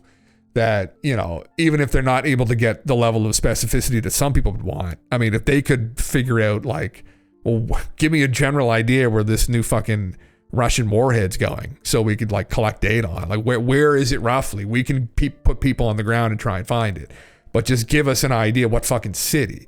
And so it was valuable to them and undoubtedly still is, right? So anyway, yeah. Anyway, I just fucking, yeah, man. Yeah, this is unrelated to that, I guess, but this is just something that I thought was interesting that I thought I'd pull up, you know? Now, what was this? Speaking of psychics and whatnot, yeah, maybe they can get addresses and shit. Maybe they just tell us it's shaky, but in reality, they have systems in place, like using many viewers to make it useful at scale. Well, and they did, man. Yeah, it's in Stargate, the program they did, and like people like Joe McMoneagle I had up here before, supposedly was pretty fucking accurate. And he's been involved in other projects over the years where he's had some interesting data that he's gotten back. Like he's worked for some people. He was involved with some like group of wealthy businessmen out of Japan who wanted to try and track down some priestess or some shit, and it was some weird project, but they had some success and they were really impressed with them. And it's like, again, there's something to it, it's just we don't understand it. Yeah, it's like a limited hangout. They tell us it's real, but it kind of sucks, guys. Hello, for real, it's not good. What the fuck? I think the experiments that they did, so there was a couple different groups of people that actually tried to they worked with like Hal Puthoff and Russell Targ, and like they were trying to figure out what was going on. They didn't really care. Like they were initially weren't invested in it being real. They just wanted to figure out like, is it or not? What's the objective truth? And so some of the experiments they did were showing that there's something going on with it. So yeah. You shouldn't have got soft banned. I don't think anyone did that. Unrelated to this a little bit. Most end of the world predictions can be laughed off pretty easily, but I admit this one has me wondering. I don't know who posted this, but I thought I'd play it. What is this? With TikTok, something I don't talk about very often because it makes me sound insane. And I don't know if it's real or not, or what it is. But basically, since 2013, me and my husband have essentially been talking to something on a Ouija board that goes by the name of 7. Yeah, we're already off to a fucking we're off to a bad start. Yeah, all right, well. Who has been telling us that the world is going to end May 27th, 2025. And oh, yeah. I heard this before, yeah. I have pages and pages and pages of our correspondence with this thing, like pages and pages and pages. And I have it here raw, just what I've written down, and I have it on Google Docs. In Google Docs, it comes out to like 80 some pages. And I mean, is your birthday on May 27th, man? Holy fuck. Well, that might be a good way to go, though, wouldn't it? Like, you know, if we're gonna pick a day, like go out with a fucking bang, you know. Holy shit. She doesn't come across to me as an irrational person yet. I mean, preface this by saying, I'm a normal person. My husband's a normal person. We have jobs. We're not witches. We're not Satanists. Not yet. We don't do stuff like this. We started this. You do stuff like this. You've been doing stuff like this for 12 years. As for fun. In 2013, July 2013, we had nothing else to do. We got on a Ouija board for fun. And it just kind of took off from there. And we have continued to talk to it. And I should also say, we're not like super smart people, right? We're not like geniuses. But this thing kind of seems like it is. Let me show you. So it does stuff like speak in binary. By speak, I mean, you know, it's giving us ones and zeros to write down on the Ouija board. I'm recording this. And in the moment, we have no idea what this means. We Googled it later. This is, again, July. Does anybody else do this with their significant other? It's like, we're bored. It's like, babe, what do you want to do tonight? It's Friday night. It's like, let's pull out the Ouija board and talk to 7. This isn't like, you know, there's other things you could be doing, I guess, right, with your time. I mean, drinking, fucking, going to the movies, talking. You could talk to demons. That's one thing you could do, though, yeah. Yeah, let's Ouija, yeah. You play classic WoW with your wife. That's a great thing to do, man. That's fucking sick. What does she play? What do you guys roll? Yeah. Get the box wine. Yeah. We're drinking the cheap piss tonight. It's gonna be a fucking messy, brutal drunk, a terrible hangover. Fuck. That's what happens when we get the Ouija out. I've used the Ouija before. In Night Elf Druid, you're a human warlock. Oh, fuck yeah.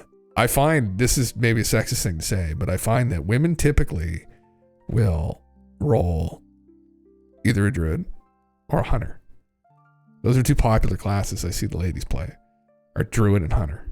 And I'm trying to understand why. Is it because there's animals involved? Just fuzzy, cute animals. Who knows? Let's see what she has to say, I guess. 2013. And it turns out it's binary, but it's backwards binary. So in this way, it meant nothing. But when we reversed the numbers, it meant hello, because it does that a lot. It speaks backwards a lot. This is where it said hello every day. That's what the fucking translated as. Does that make sense? it gets really crazy. So this was, I guess, the day before, because we got kind of addicted.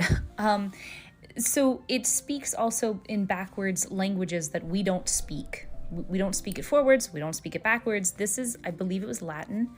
I believe it means salutations or something like that. I have all the details in my Google Doc. Who's controlling the Ouija board here too, actually?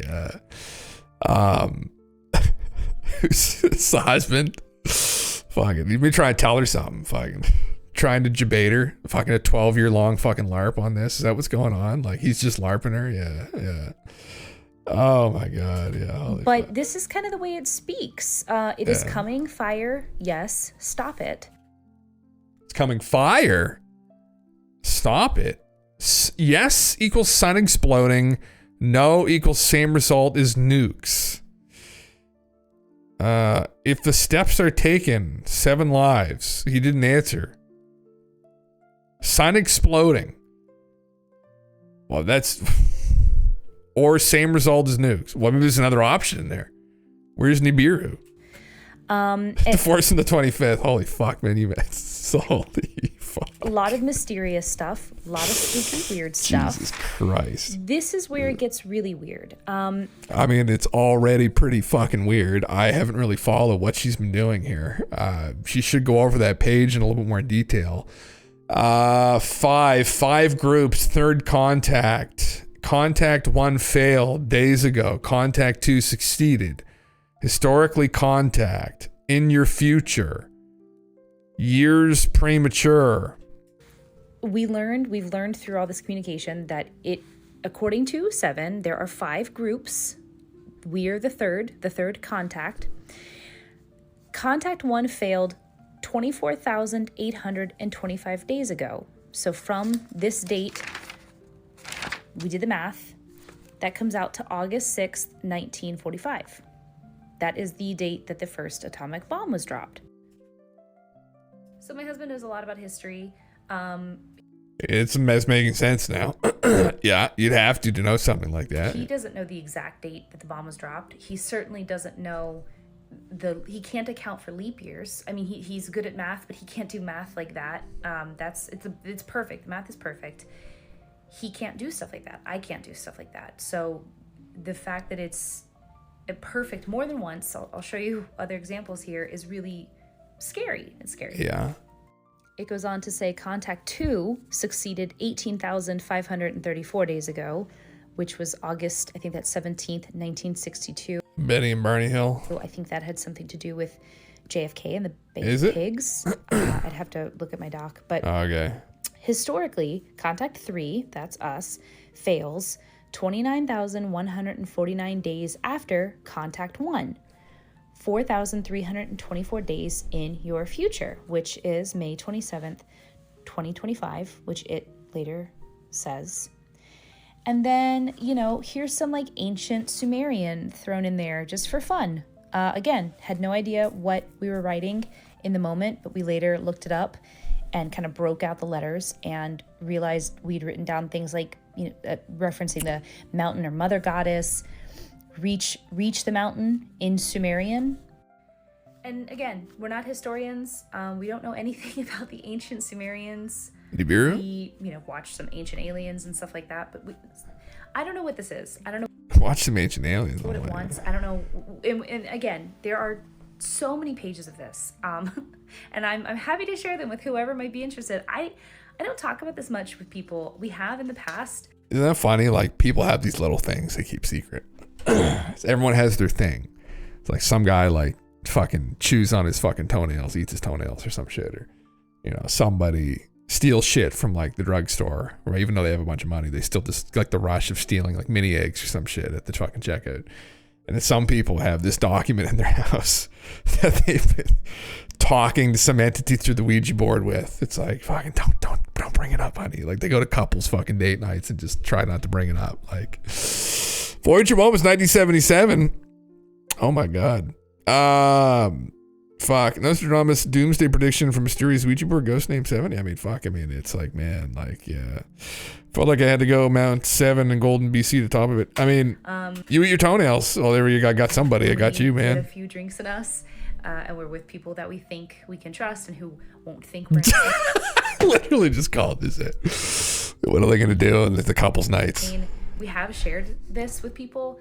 They either kind of wave it off, they're like, oh, that's cool, or they pretend, they say they're interested, but then they never really follow up and say, hey, you know, I'd love to see those. Can you share me on those docs? So we just kind of they'll think you're fucking insane. Yeah. It just kind of like freaks people out, or we just sound nuts, or it's really not that interesting. But so this has just kind of been a private little secret thing. Yeah, I would love to, you know, if someone show me something like that personally, there's a way to approach it. They'd be like, okay, well, let me be involved in your next session.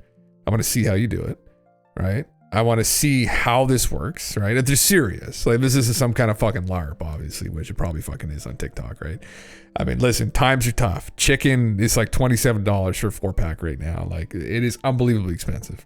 I mean, I've been trying to think up and cook up all kinds of way to fucking get some kind of bait going on TikTok, right? Like what can I do? Like what can we do to fucking make that money? You know, is that the modus operandi? It's a lot of people though right now where they're just trying to get by and they're like, oh my God, what about this crazy idea on TikTok? I've seen this blow up with other people where this couple, they were talking to the Ouija board and the demon came through and gave them the date at the end of the world, and it just happens to be 4 months from now, exactly 4 months from now.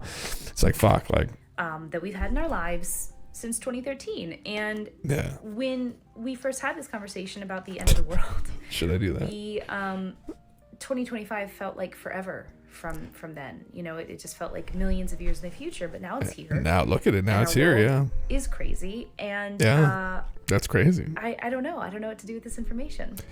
Anyway, does anyone out there want to know? Does anyone have any idea what this is and want to look at this? Yeah, I can talk to you about hypotheticals about how the world could end. I could talk to you about cycles of catastrophe if you'd like. We could go back 3,600 years actually to potentially one. We could talk about cycles of 3,600 years of catastrophes if you'd like. And if one happened 3,600 years ago, then hypothetically we'd be due for another one like right now. We could go back even farther than that to larger cycles of 12,000 years, where supposedly around roughly 12,000 years, Younger Dryas ended. And there may be some kind of precessional cycle, right? With the precession of the equinoxes, it happens every quarter. But specifically every half of a precession of the equinoxes, there could be some kind of cataclysmic event that happens due maybe to the Taurid meteor stream or some kind of other cosmic interaction with the Earth. And we're also at that cycle once again, roughly 12,000 years ago. It happened. Here we are. It happens every 12,000 years. It happens to be about exactly 12,000 years ago. So there's tons of things that could potentially be on the horizon that could kill us. That could be pending, but specifically what? That's the question. And specifically when? That's the other question. Who might know the aliens? Is that why I want to talk to the aliens? Yeah, that's one of the reasons, yeah. That's actually legitimately one of the fucking reasons. Yeah. Problem is with this theory, if we never before tapped into the iron oxide deposits of the first oxygen death cycle, never before did we entirely remove the easily extractable iron and turn it all into machines. Oh my heavens. My heavens. There's some ideas that make people hear a gas. Some information hazards that cannot be spoken of. Oh yeah, man. Oh well, that's a fun one I just mentioned. I mean, it doesn't really add up in the end. But when you look at the Exodus and with Moses, it's placed around 3,400 years ago, but there's some people that think it may have happened roughly 3,600 years ago. And there's some people that argue there was a great comet seen during the Exodus, a great red star that kind of heralded in some kind of destruction. This is mentioned by other cultures as well. And there's some people that say that the orbital period of this star is roughly 3,600 years due to cycles found in the Sumerian kings list. That the antediluvian kings, Sumerian kings, were measured in something called the Sumerian shars. And the shars or sars, depending on where you were in the time, at that time, Assyrian, Akkadian, Babylonian, are measured in multiples of 3,600. And that may coincide with this comet. And you know. Now, thankfully, because that's concerning, because if you were to push back, right, the Exodus to match up with the Hyksos invasion of Egypt, right, because there was a great disruption around this time that happened as well. 3,600 years ago, the Hyksos came from the north, and they invaded Egypt, which is very strange because typically they wouldn't have been able to do that, but they did. And there was this kind of dark period from about 100 years with the Egyptians. Anyway, and there could be a connection there with the cataclysm occurring, and that would explain how that happened and why. But again, 3,600 years is not a stable orbital period for any real large celestial object that could cause cataclysms, or at least cataclysms mentioned like in these stories. So yeah, isn't that just getting into the three-body problem? No, that's getting into big comet, go by Earth, lash Earth with tail, Earth go boom. Now, the Earth doesn't blow up, but the Earth gets fucked. So yeah, but no, it's not. We'll see what she says. These documents and help me make sense of it and help me save Seven. Why is his name Seven? I don't know what any of this is, but it felt like the right time to share this with people. TikTok felt like the right place for it. Probably, yeah. I don't know. Let me know. Help me save Seven. LARP, mental breakdown. I don't know about being real. That's my promise. It's personal. Yeah. It's a douche in the highway in a mock truck cutting you off and clipping you with his trailer. Oh, brother. Yeah. Forget their name. It was 1600. The ones that were always wanted copper. Well, I can't remember the name. It's just like the water raiders. Oh yeah, I'm not an expert of the area either. Yeah, Karen. I mean, I know some of the arguments. That was from Velikovsky. One of his arguments, Emmanuel Velikovsky, was that this redating of the Exodus, and that maybe history got kind of mixed up, and I think in the end he kind of also came to the agreement with some of the scholars that maybe it did happen 3,400 years ago, but there's some people that think it could be dated to later. And honestly, with some of these documents and datings, I mean, it's a fucking shot in the dark, really, actually. A lot of it, when you go back that far into history. Anything past the Dark Ages, good luck. Right? Even finding Plato's works, fucking miracle we found that shit. Like, actually, we haven't found all of them. It's very difficult, and so who knows? I mean, what I was getting at with that is that you can build. There's all kinds of different scenarios that you can concoct up, and you could kind of very loosely tie to real things, and you can make an argument that could maybe unsettle people. It isn't until you look deeper into something that you start to see those threads holding it all together come apart, right? Or you see where things are loosely held together. Where you're like, oh, every 3,600 years, this planet comes by and kills everyone. It's like, yeah, okay. Well, then you look into the actual math of a body in our solar system that's on that kind of orbital period, and it's completely unstable. We know enough about celestial mechanics right now to know what's stable and what's not in the solar system through modeling. And I've talked with some people. I've talked with a guy in astrophysics about this very thing. And just, humor me, because I've looked into this and I've argued with people on this over the years. Is this a stable orbital period for a planet? No, fucking impossible. So not something to worry about, hopefully. So yeah, it will save Seven from Stranger Things for the streets. Yeah. Anyway, I just don't want to. Starting a meme, TikTok cringe. There you go. Yeah, that's exactly it. Yeah.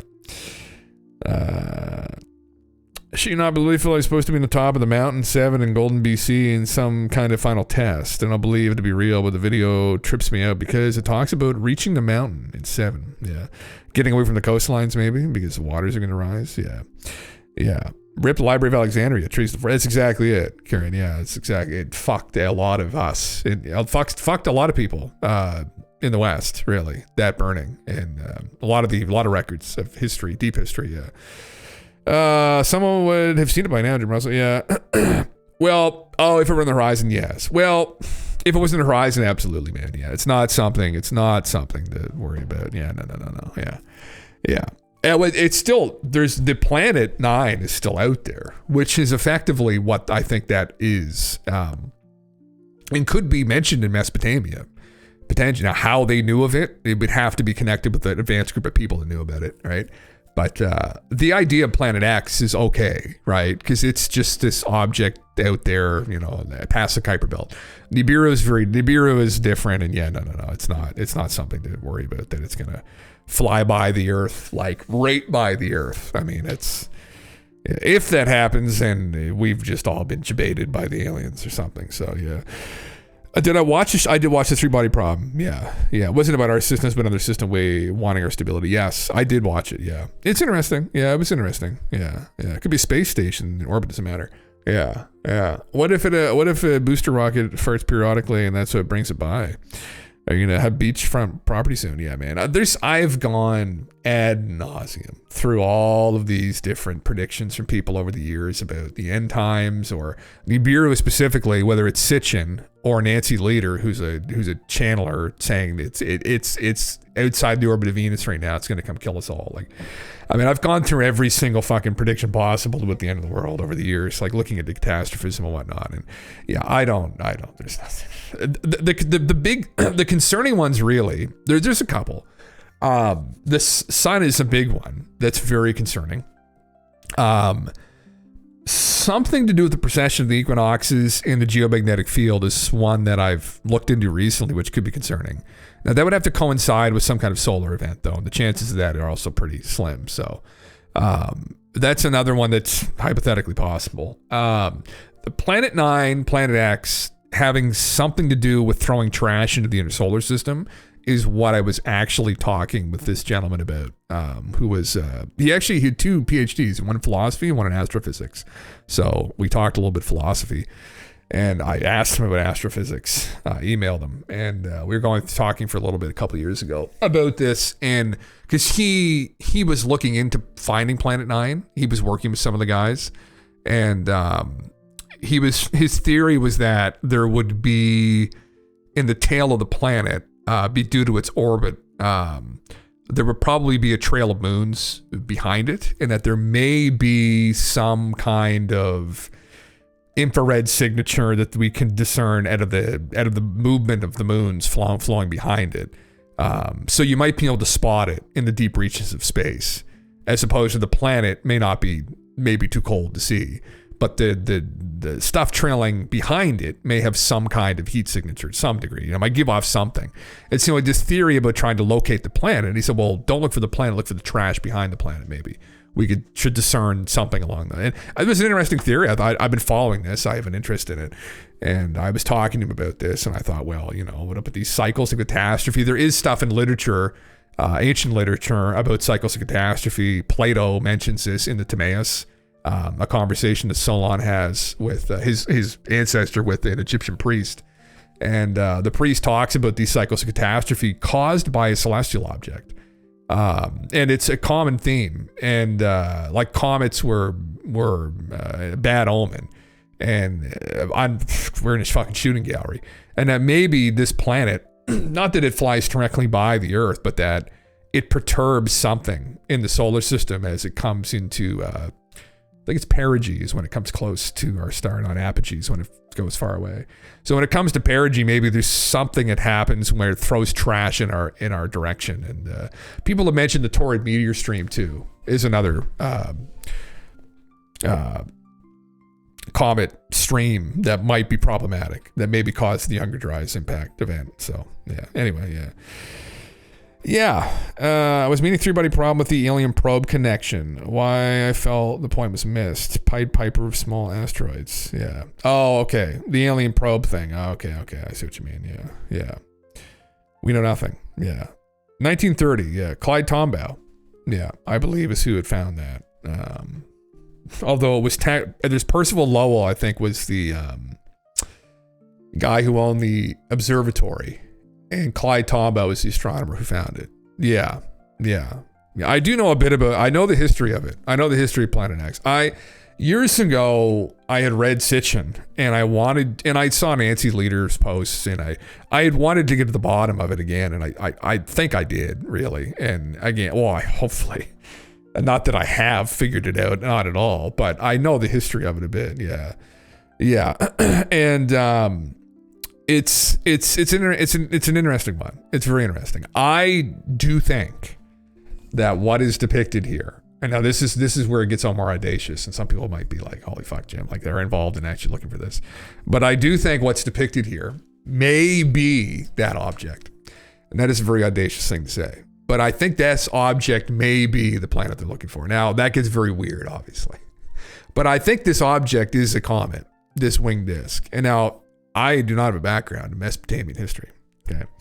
But I've looked through some of the anecdotes, and I've relied on some interpretations by more qualified people than myself about this. And essentially, the TLDR on a lot of this stuff and iconography from this time period is we have no fucking idea. That's what you find. It's like, well, we really have no idea. We'd have no idea what they talked about. Like 60%, 70%, we still have no fucking idea what any of this means. And so it's not like I'm going to come in here again and with these gaps exist and be like fucking aliens, right? That's not really what I'm saying necessarily, although there are people living on the object, which is another problem maybe. But it might have something to do with this, yeah. And I think there's a genuine connection in history, actually, to people having an awareness of some kind of celestial object that is fairly large and notable in the sky. Well, it shouldn't be notable in the sky at all, actually. At least without a telescope, which is a weird thing. So if there's any connection to it, there must have been an advanced group of people that knew about it and maybe had some kind of way to cite it. So I don't know. It gets into alternative ancient history ultimately, which is where some people just tune out, but it is what it is, you know, and ultimately if that's where things lead and these are the objective truths, and that's all I don't care how crazy or strange it gets. I just want to know what's the objective truths, right? That's what I'm here doing, right? That's all I care about. I'm asking questions, and that's what I'm after. It's where my background is. So I don't have anything to lose. I don't have a lot of skin in the game. I just throw these fucking ideas out there, and fucking boys and girls there, if they want to humor them, you can. If you don't, then fucking, you know, it's your loss. You could have had a great discovery, right? The ego on this guy, fucking. Yeah, I guarantee you the YouTube channel would go viral. Maybe we should stream the conversations to that thing. Yeah, I was just curious. October 27, 1962 was when the world almost went into a nuclear standoff due to miscommunication between two countries. End of times, not end of the world, as per Bible. Yeah. I'm not crazy, we're normal people. Then a few seconds later, we've been speaking with someone on the Ouija board. Yeah. I don't understand how the Ouija board really even works. I've tried to fuck around with it. Oh my Jesus Christ. Nice. I've tried to fuck around with it on the, years ago, like on a Ouija board, we tried to fuck around with it. Does it like guide your hand? Is that fucking what it is? Yeah. Yeah. I don't even know. Yeah. Yeah. I don't know. Yeah, I think it's probably just horse shit. What a meme. Look at this. This guy do an AI video? Yeah. Please be real. Please be real. Please be real. So many skeptics. Geez, cool video. Hope it's real. Very obviously fake. How dare you say that, brother? You don't know that. Look, there's a possibility that this isn't. This guy says he's a whistleblower, right? Fuck. I'm watching the next of the ladies' videos on TikTok. I want to see her post said, Doc. Man, see what's up. I mean, was it May 27th? Mark that on my calendar 4 months from now. I don't need to worry about my credit card being paid off, okay? I'll just load her up again. Fuck. Load her up again is what she's saying. It's like a little voice in the back of my head. It's like, fucking Jim, it's almost all paid off. Like, just, it's going to all end soon. Just load it up again, you know? As I walk in the liquor store, it's like, treat yourself. Why not buy the $50 bottle of wine? And then the voice in the back of my head says, the $60 bottle's only $10 more. I'm like, that's fucking right.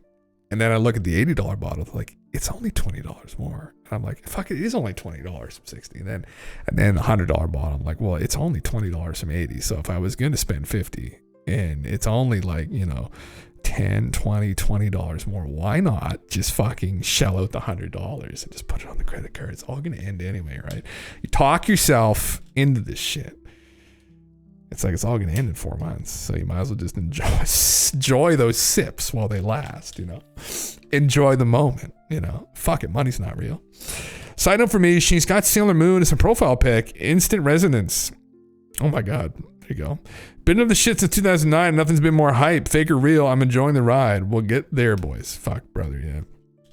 That's exactly right. Have faith. Have faith and enjoy the journey. You know, that's what people don't like to enjoy. People are all like, fucking, why aren't we there yet? It's like, enjoy the memes along the way. It's what makes life enjoyable, is memeing, you know? Meme through it. Yeah. It's been 84 years. Yeah. Just trust me, bro. Just another couple more News Nation presentations. All right. We've got another documentary coming out. There might be 1 or 2 more autobiographies, but listen, you've all got some money. We can all afford to help these people out, right? I mean, Luz Bugatti isn't going to pay for itself, right? We just got to remember that. Neither will Steven's fucking, you know, what the fuck would they call the Mercedes? Oh my God, my brain. The big expensive truck. I ruined the fucking meme. I fucked the meme up. Yeah. I'm not in on the end, but I'm thinking, hey, there could be an interesting day. I want to read more. Who knows, man? It's at least it will be entertaining for this evening. At least will. That's the thing about these memes. It could turn out to be horseshit, but it's one of those things. It's like for this evening, the idea is titillating. Yeah, it's right there. Fuck, I don't know. Yeah, I just want to play the Ouija board now. See if we can summon Skinny Bob. Wouldn't that be a fucking meme, right? Summon him through, like open the portal up.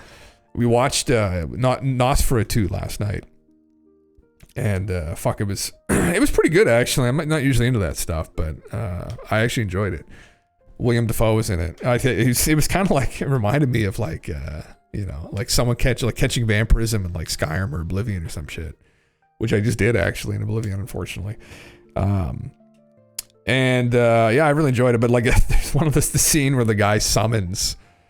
I won't spoil it, but there's a scene where a guy does like a satanic ritual, and I was like, holy fuck! It's like it's always what I thought like Ouija boards were like people carving the pentagram into the floorboards and shit. But would anything come through? Yeah, that's remote view. I mean, fuck yeah. Afterwards, let me summon Thick Bob. Yeah, fuck, that's a. Yeah, that's true. You get Skinny Bob and Thick Bob in one room together. Holy shit, you'd be a lucky man. Yeah. Whenever and I saw Nosferatu on Xmas night, Act 1 of the castle was fucking bonkers. Oh, wasn't it? It was brilliant. Cinematography's unbelievable, huh? Yeah, it was so fucking good. Yeah, man, it was really good. Yeah, I was blown away by it. Yeah, my partner, she's huge into films and stuff and like old films, and she's a huge cinephile, and she really enjoyed it. She went with a friend of hers, and like I guess people in the movie theater like just were not liking it at all. They were like, "What the fuck is this?" And I was like, you know, I mean, I can be quite critical of movies because like I'm not a huge movie guy, but I really enjoyed it. I thought it was really fucking well. The whole movie is really well done. I enjoyed the whole thing, start to finish. I was like, oh, this is really fucking good. This is fucking sick, man. But anyway, not everybody felt that way, I guess. But anyway, yeah. How much did Ouija boards cost anyway? Like, where the fuck do you get a Ouija board from? Ouija board. I understand. So how does it work? Ouija board was first manufactured in the United States in 1890, born from the spiritualist movement of the 19th century, the Theosophists and shit, yeah. It was designed to provide a faster and more engaging way to communicate with spirits compared to traditional methods. Mechanism: the board uses a planchette that moves around the board to spell out messages. So, like, what happened? You put your hand on it, and then the idea is your hand is guided around to messages. Like, what are the messages? Like, are the spirits incorporating memes and shit, like meme slang, like nowadays? Like, does it progress? Like is Grandpa Billy Joe gonna understand like what cap is? Like, that's cap? Like, would you get that through the fucking Ouija board? It's like, no, that's cap. Like, is this a fucking thing you would get or no? Like, is that not fucking possible?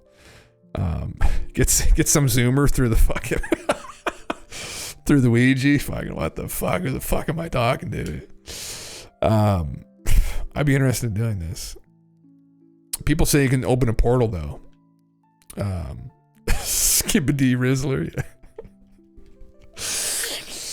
Fuck, the Rizzler come through. Fuck, would you be ready for that? I don't know if we'd be prepared for that. Yeah. Do an online Ouija board. There must be one. Is there one on here? Holy fuck, man. It would be the same thing though. Because like you would have to have the actual like experience of moving it around, like my mouse hand. Would that do it with your mouse? I'm gonna open a portal here right now on stream. Why did that, what the fuck? Is that the guy who's gonna come through? Like, holy fuck, he's got the Disney chin? Jesus Christ, what the fuck? Scary neighbor online. What in the fuck? Good thing I got safe search on here. Fuck, on my other browser, I find it's never on for some reason. I don't know why. I never used that for anything. Spirit board, Ouija online. Where the fuck is it? Ouija board online. Brain jar, Ouija board. Ask your question, then hold your mouse lightly on the pointer and follow it as your answer is revealed. What year will our Earth... What year will this civilization end? I can't see because I got fucking dark mode on because someone talked me to dark mode and I can't read anything. Okay.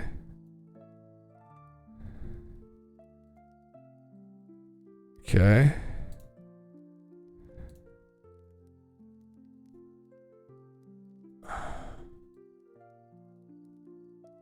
Two.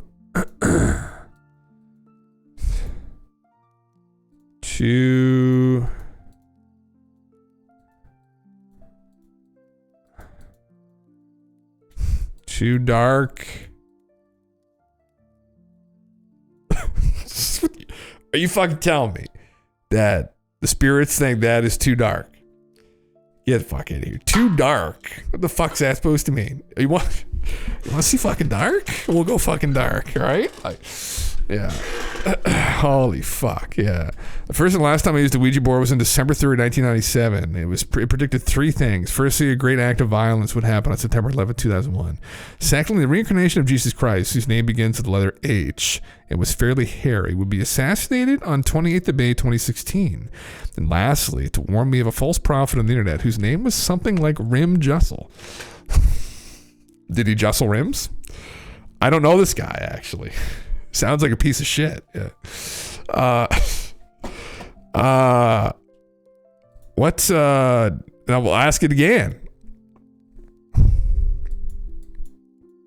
Motherfucker, listen, guys, like, come on, we wanna fucking give us a fucking date here now.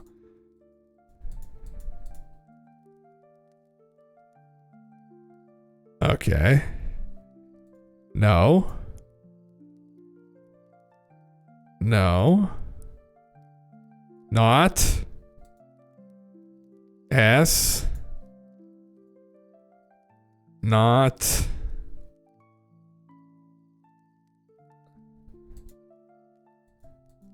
Not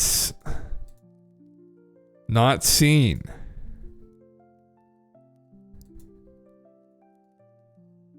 Oh my fucking god. Give us the date, you puss boy. Fuck, I just can't. We better off just talking to the fucking AIs again. This fuck. That'd be the better of the two here. I think this is just fucking. What's this saying here? What?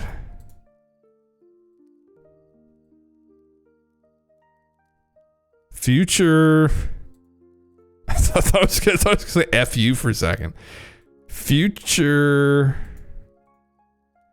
What is this? Oh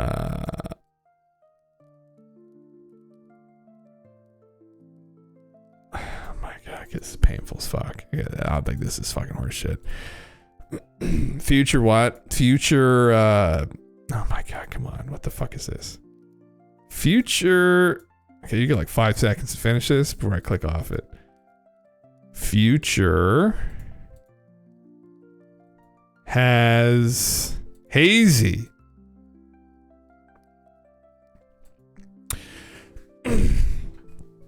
Yeah, fucking you.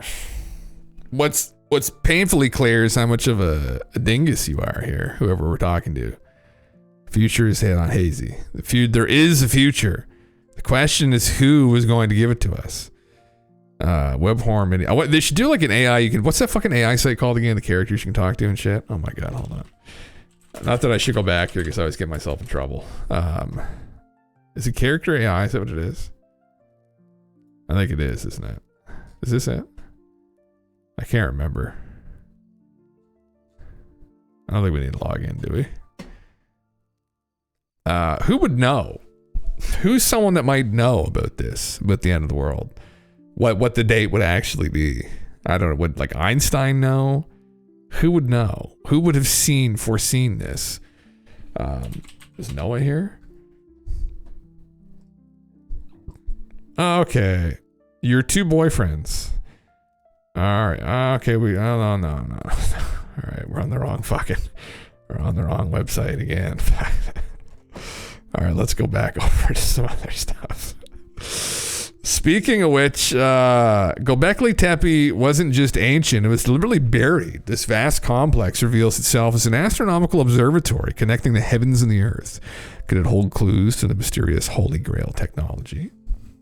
So this is relevant to what we're talking about. One of the mysteries of Göbekli Tepe and why it's now just being uncovered is that it was deliberately buried. Yes. And it's a huge, vast complex of stones. Yes. And already they've uncovered enough of it to see that the whole thing is an astronomical observatory.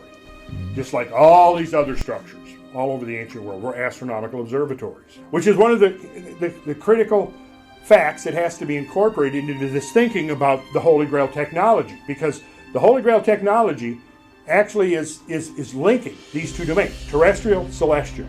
And without looking from that dual perspective, we would not be able to understand what the symbolism of the Grail is actually communicating to us. But in Göbekli Tepe, it was deliberately buried. That is Randall Carlson, for people that don't know. Randall's a very knowledgeable chap when it comes to many of these things.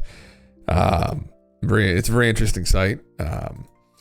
I've watched some of his presentations on the Grail and what he thinks the Grail is, and it's interesting. I don't know. He's a Freemason.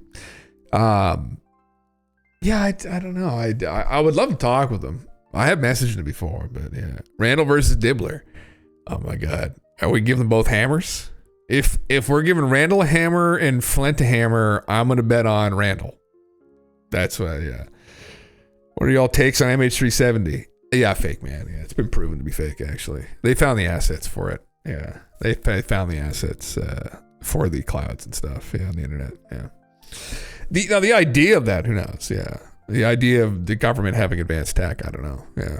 Randall was fucking right up. Oh my God, yeah. Wouldn't even be. Even hand-to-hand combat. I mean, now in a debate, I would still bet on Randall, actually. I'd probably still bet on Randall. I think Flint's arguments are just... Not that Flint's wrong to critique people who are like, going to crystal conferences saying that all the fucking Atlanteans were flying in crystal spaceships and shit. But that's how they approach everybody that tries to, approach this question of was there some lost ancient civilization? And he approaches things with far too much hubris, and it's just frustrating. And he showed extremely poor character on top of that. So yeah, David would eventually just call Carlson white supremacist. Yeah, that's his whole thing. It's just ad hominem attacks, and that's when we give Randall the hammer, I think, at that point. And we'd just say, well, Flint, I mean, unfortunately, there are consequences for this behavior, and we're going to eat you now. You will be sacrificed. You will be sacrificed for this behavior, yeah.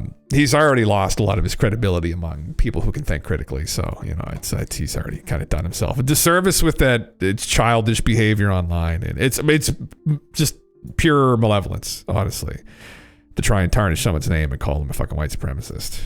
It's just stupidity. And he calls him that because he thinks that Graham peddles this Nazi ideology of this Aryan race. And Flint should know better that the idea of the Aryan race, as we went over here, came from the idea of this Vril, this fictional group of people, but it was rooted in these ideas from like maybe other, like Plato, even, that there was a lost civilization. So it's like the root of it has nothing to do with white supremacy, right? Someone adopted those ideas and turned it into something like that. It's like, it's so fucking smooth. I can't even wrap my head around it. Like, oh my God, it's just fucking painful, man. It's just fucking painful. Anyway, yeah, this is, I love Randall's talks. I've gone over some of Randall's videos here before. He's very knowledgeable when it comes to the Younger Dryas impact hypothesis. He's very knowledgeable. He's a background, I think, professionally, he's an architect, but he is I think he was going to get an honorary. Did I read that somewhere? He might get an honorary PhD in geology. He's so knowledgeable in geology. It's unbelievable. He's spoken with geologists before, and they're just like, what the fuck? Like, so, yeah, he's extremely knowledgeable, and lots of very interesting, presentations he's given on some of the floods that happened at the end of the last ice age. It was Randall really that kind of got me onto this idea of, well, I've heard of it, but that the last ice age was like a true apocalypse. And I didn't realize how bad it really was. And the effect that those ice sheets had, and when they melted, the effect they also had in the surrounding areas of like how devastating it was, whether it was from the floods or possibly some of the geological activity that happened from just the weight of those ice sheets releasing. And slowly melting off and the rising of the sea levels. And it may have even played a role into sinking of, and his is one of his theories, he's come out with this isostatic depression that could have happened on the North American continent, and that it would have released, where the fuck's Google Earth? This area here, this triple plate junction area here in the Atlantic, where supposedly people had said there was a civilization, and there very well could have been. I mean, it's a pretty big island chain, and if there was, and now it's very far down. What's the you're at like 1,200 meters below sea level right now, right? 1,900 meters below sea level. So 3,000 meters below sea level in some of these areas, like it's fucking deep. So if there was a continental shelf here, if this was a continent, I mean, it went through a literal fucking cataclysm. Like the sea levels only went up by 400 feet or something. So you're talking about like an elevation loss of, I don't know, like 3 times that, 4 or 5 times that in some areas or more. So who the fuck knows, right? I mean, anyway, it's cool to think about. It could have, and it doesn't necessarily need to be that bad either. It could have, this civilization could have just banned these island chains too. We have no fucking idea. That's the thing. It's like we have to understand what we don't know as well. And I mean, people like Flint know that full stop. It's that they're just on this crusade to like stop misinformation and these pseudo scientists. It's like, man, like, it's just so fucking daft. I just, there's tons of people that have made leaps and bounds forward in different disciplines who weren't necessarily trained in said disciplines, right? Like even back in the day, the whole discipline of archaeology, where it cropped up out of, I mean, it was fucking people just going finding shit in the ground. I mean, it was like priests and shit, right? Before we had these academies. I mean, anyway. Very frustrating. But I think anybody, again, with any kind of level of critical thinking can kind of look through his arguments and just how he handled himself and know that he's just disingenuous, which is a shame because, there's some genuine critiques, I think, of theories that people can bring up. And it's just when it's presented in such a poor way, you're just like, fuck, like, just lets everybody down, man. It's just so fucking bad. But not that I just want to purport fantasies here constantly. That's not really my intention either. I'm after objective truths. I think the truth is objectively probably pretty strange when it comes to this. I think we have a bad habit of trying to put things into little bite-sized pieces that we could swallow that try and fit within our frameworks and these little boxes that we create around ourselves we call reality. I mean, how often that gets shattered, and it's like time and again, people. And I think it's people just want to stay grounded, but at the same time, there's lots to suggest this is a very strange thing. A lot of the megaliths suggest that there's something strange in our ancient history. So, remember Hancock and Carlson pointing out previously discredited archaeologists being proven right? Oh man, there's tons of them. Yeah. Oh yeah, it's there's tons of instances of, even in geology.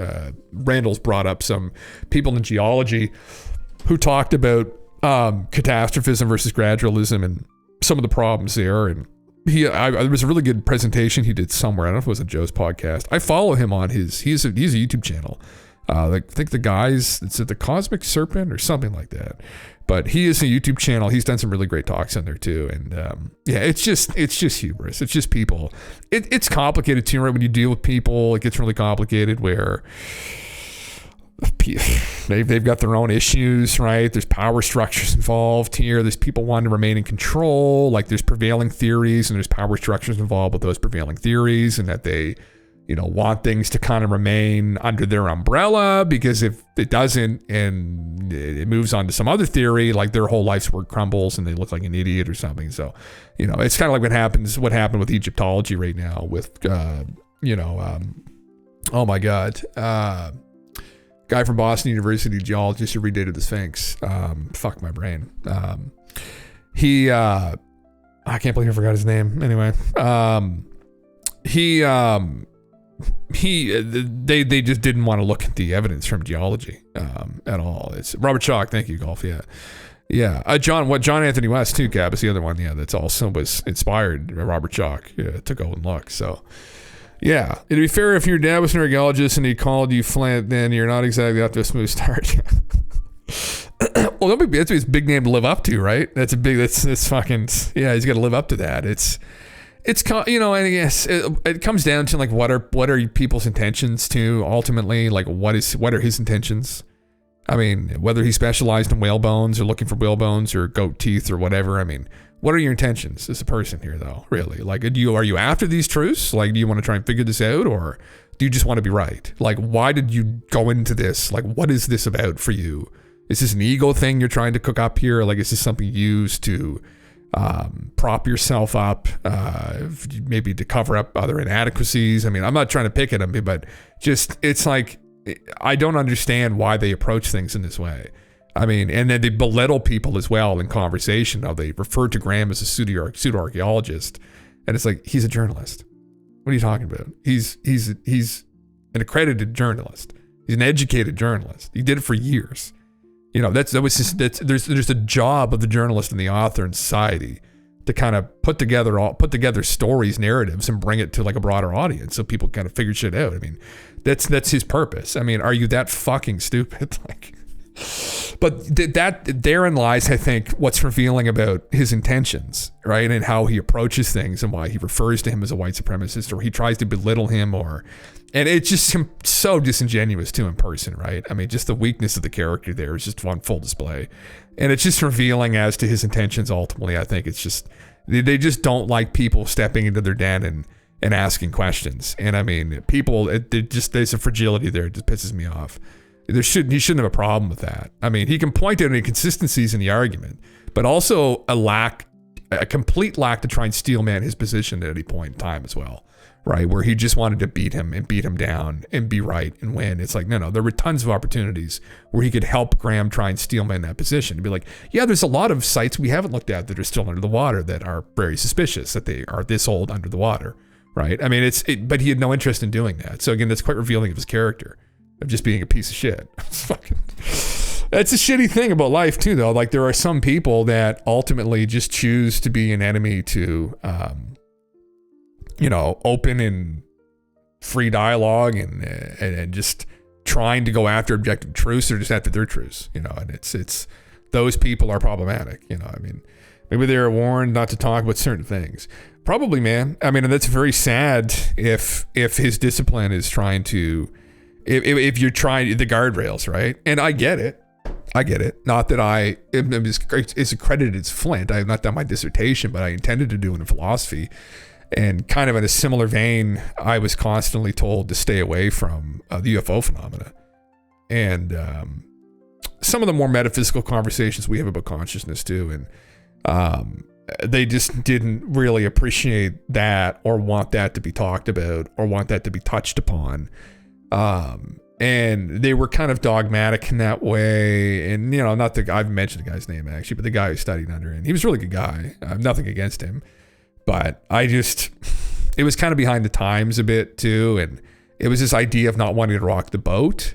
And it's like, but like, if you want the boat to go anywhere, you have to fucking rock it a bit. If you want anyone to see, if you want the boat to go, you know, it's like, it's just, but you know, they're out just in stagnant water, you know, and they haven't really fucking like pushed any boundaries or made any movements into discipline. It's like, but you're telling me not to rock the boat. Like, we're out here and the boat's not moving and you're telling me not to rock the boat. It's like, come on, brother, come on. Like, you gotta fucking, you might have to kind of take some risks here, really, if you want to do some, but anyway, they didn't want to do that, so yeah. What we're catching up on, oh man, fucking dinguses. All the dinguses that are out there in the world that hold us back from moving forward because they're just afraid. That's fear of the unknown, I guess. That's literally what it is. And yeah, just trying to keep people within ball. And to some degree, I think, you know, proper, if you know peer review, and you do have to kind of keep people on track to some degree, right? Not that you want to keep people in a box, but you don't want people going off the fucking edge of the cliff either, right? And descending into some kind of madness. Like, and I think that's where they think they're coming from at times, where they're trying to just keep people on the straight and narrow. But the problem is that, again, when you're on the cutting edge of something, I mean, I think it's hard to understand really. It's staying within the bounds of like safe. They're in the safe zone too, right? That's the thing where like Flint would probably be. He's in a safe zone. He's not out like doing anything really audacious. Graham was approaching something really audacious, which is that there is some kind of lost narrative here we're missing, right? And I think he's just being butthurt about it too. So yeah, regressive dinguses, yeah. The elite use fear to keep smartasses in check. Yeah. Man, maybe that's what it's all about. It's about keeping people down, and they don't want people fucking asking questions and shit. And I don't know. It's, man. I'm as I say this, I was looking at I was at Malta, which we were talking about before at the start, about which I am going to call them tomorrow. This where is it? It's here somewhere, this museum. But Malta was this place called the Isle of Giants. And if Graham featured this in his first season of Ancient Apocalypse, because the megaliths on Malta were said to have been built by this giant people. And there are rumors that in times past, like 100, 150 years ago, they were finding skeletons of large people here.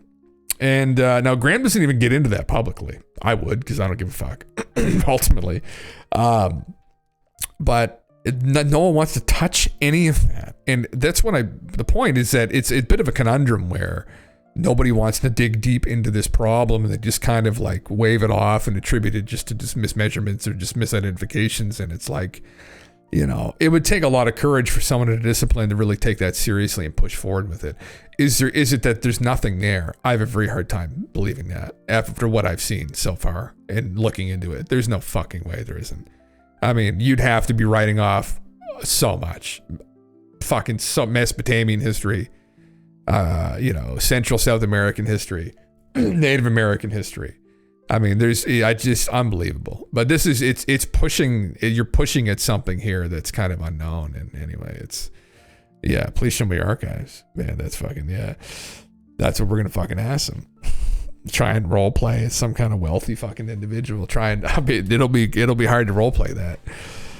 So I've got all this money and I'm looking to donate to a museum, but I'm very interested in something. It's this article that I see here from the 1920s that talks about this giant body they may have had. Where did that go? Is that a real thing? Is this a real article? Did this actually happen? You know, see what they say. So yeah, I'm a poor student of research. You're not looking for anything particular. Just please let me back there.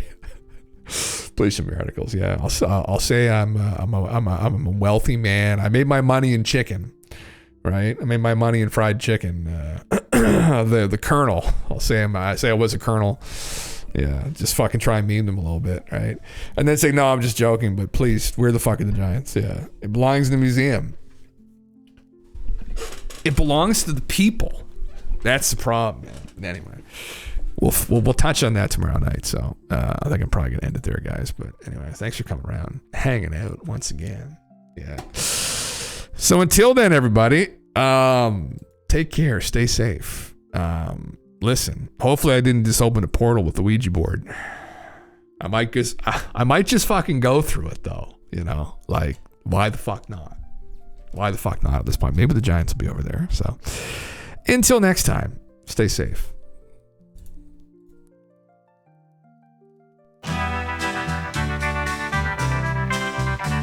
It's 7 in the evening and everything is fine. I'm not expecting visitors, so I can stream all night. I'll take my stream deck out from where I'm playing Fortnite. We'll play until the morning. At 3 a.m.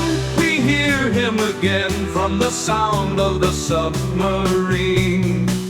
It's Jim Russell, it's Jim Russell, the commander of Island 49. The guardian of the ancient keys, the keys of Atlantis mysteries, Atlantean secrets, Atlantean secrets, the keys. My dudes, let's follow in order to let go. Distorted echoes, the mysterious magnetic fields. Atlantean seas, Atlantean seas. We have to swim through the ocean, the periscopic deception, ancient doorways that tremble before the subterranean castle. He calls us, my dudes, robots and erudites. 'Cause at 3 a.m. we hear him again from the sound of the almond shells. It's Jim Russell, it's Jim Russell, Union leader of Sorceric Knights, and he parts in the breaking dawn.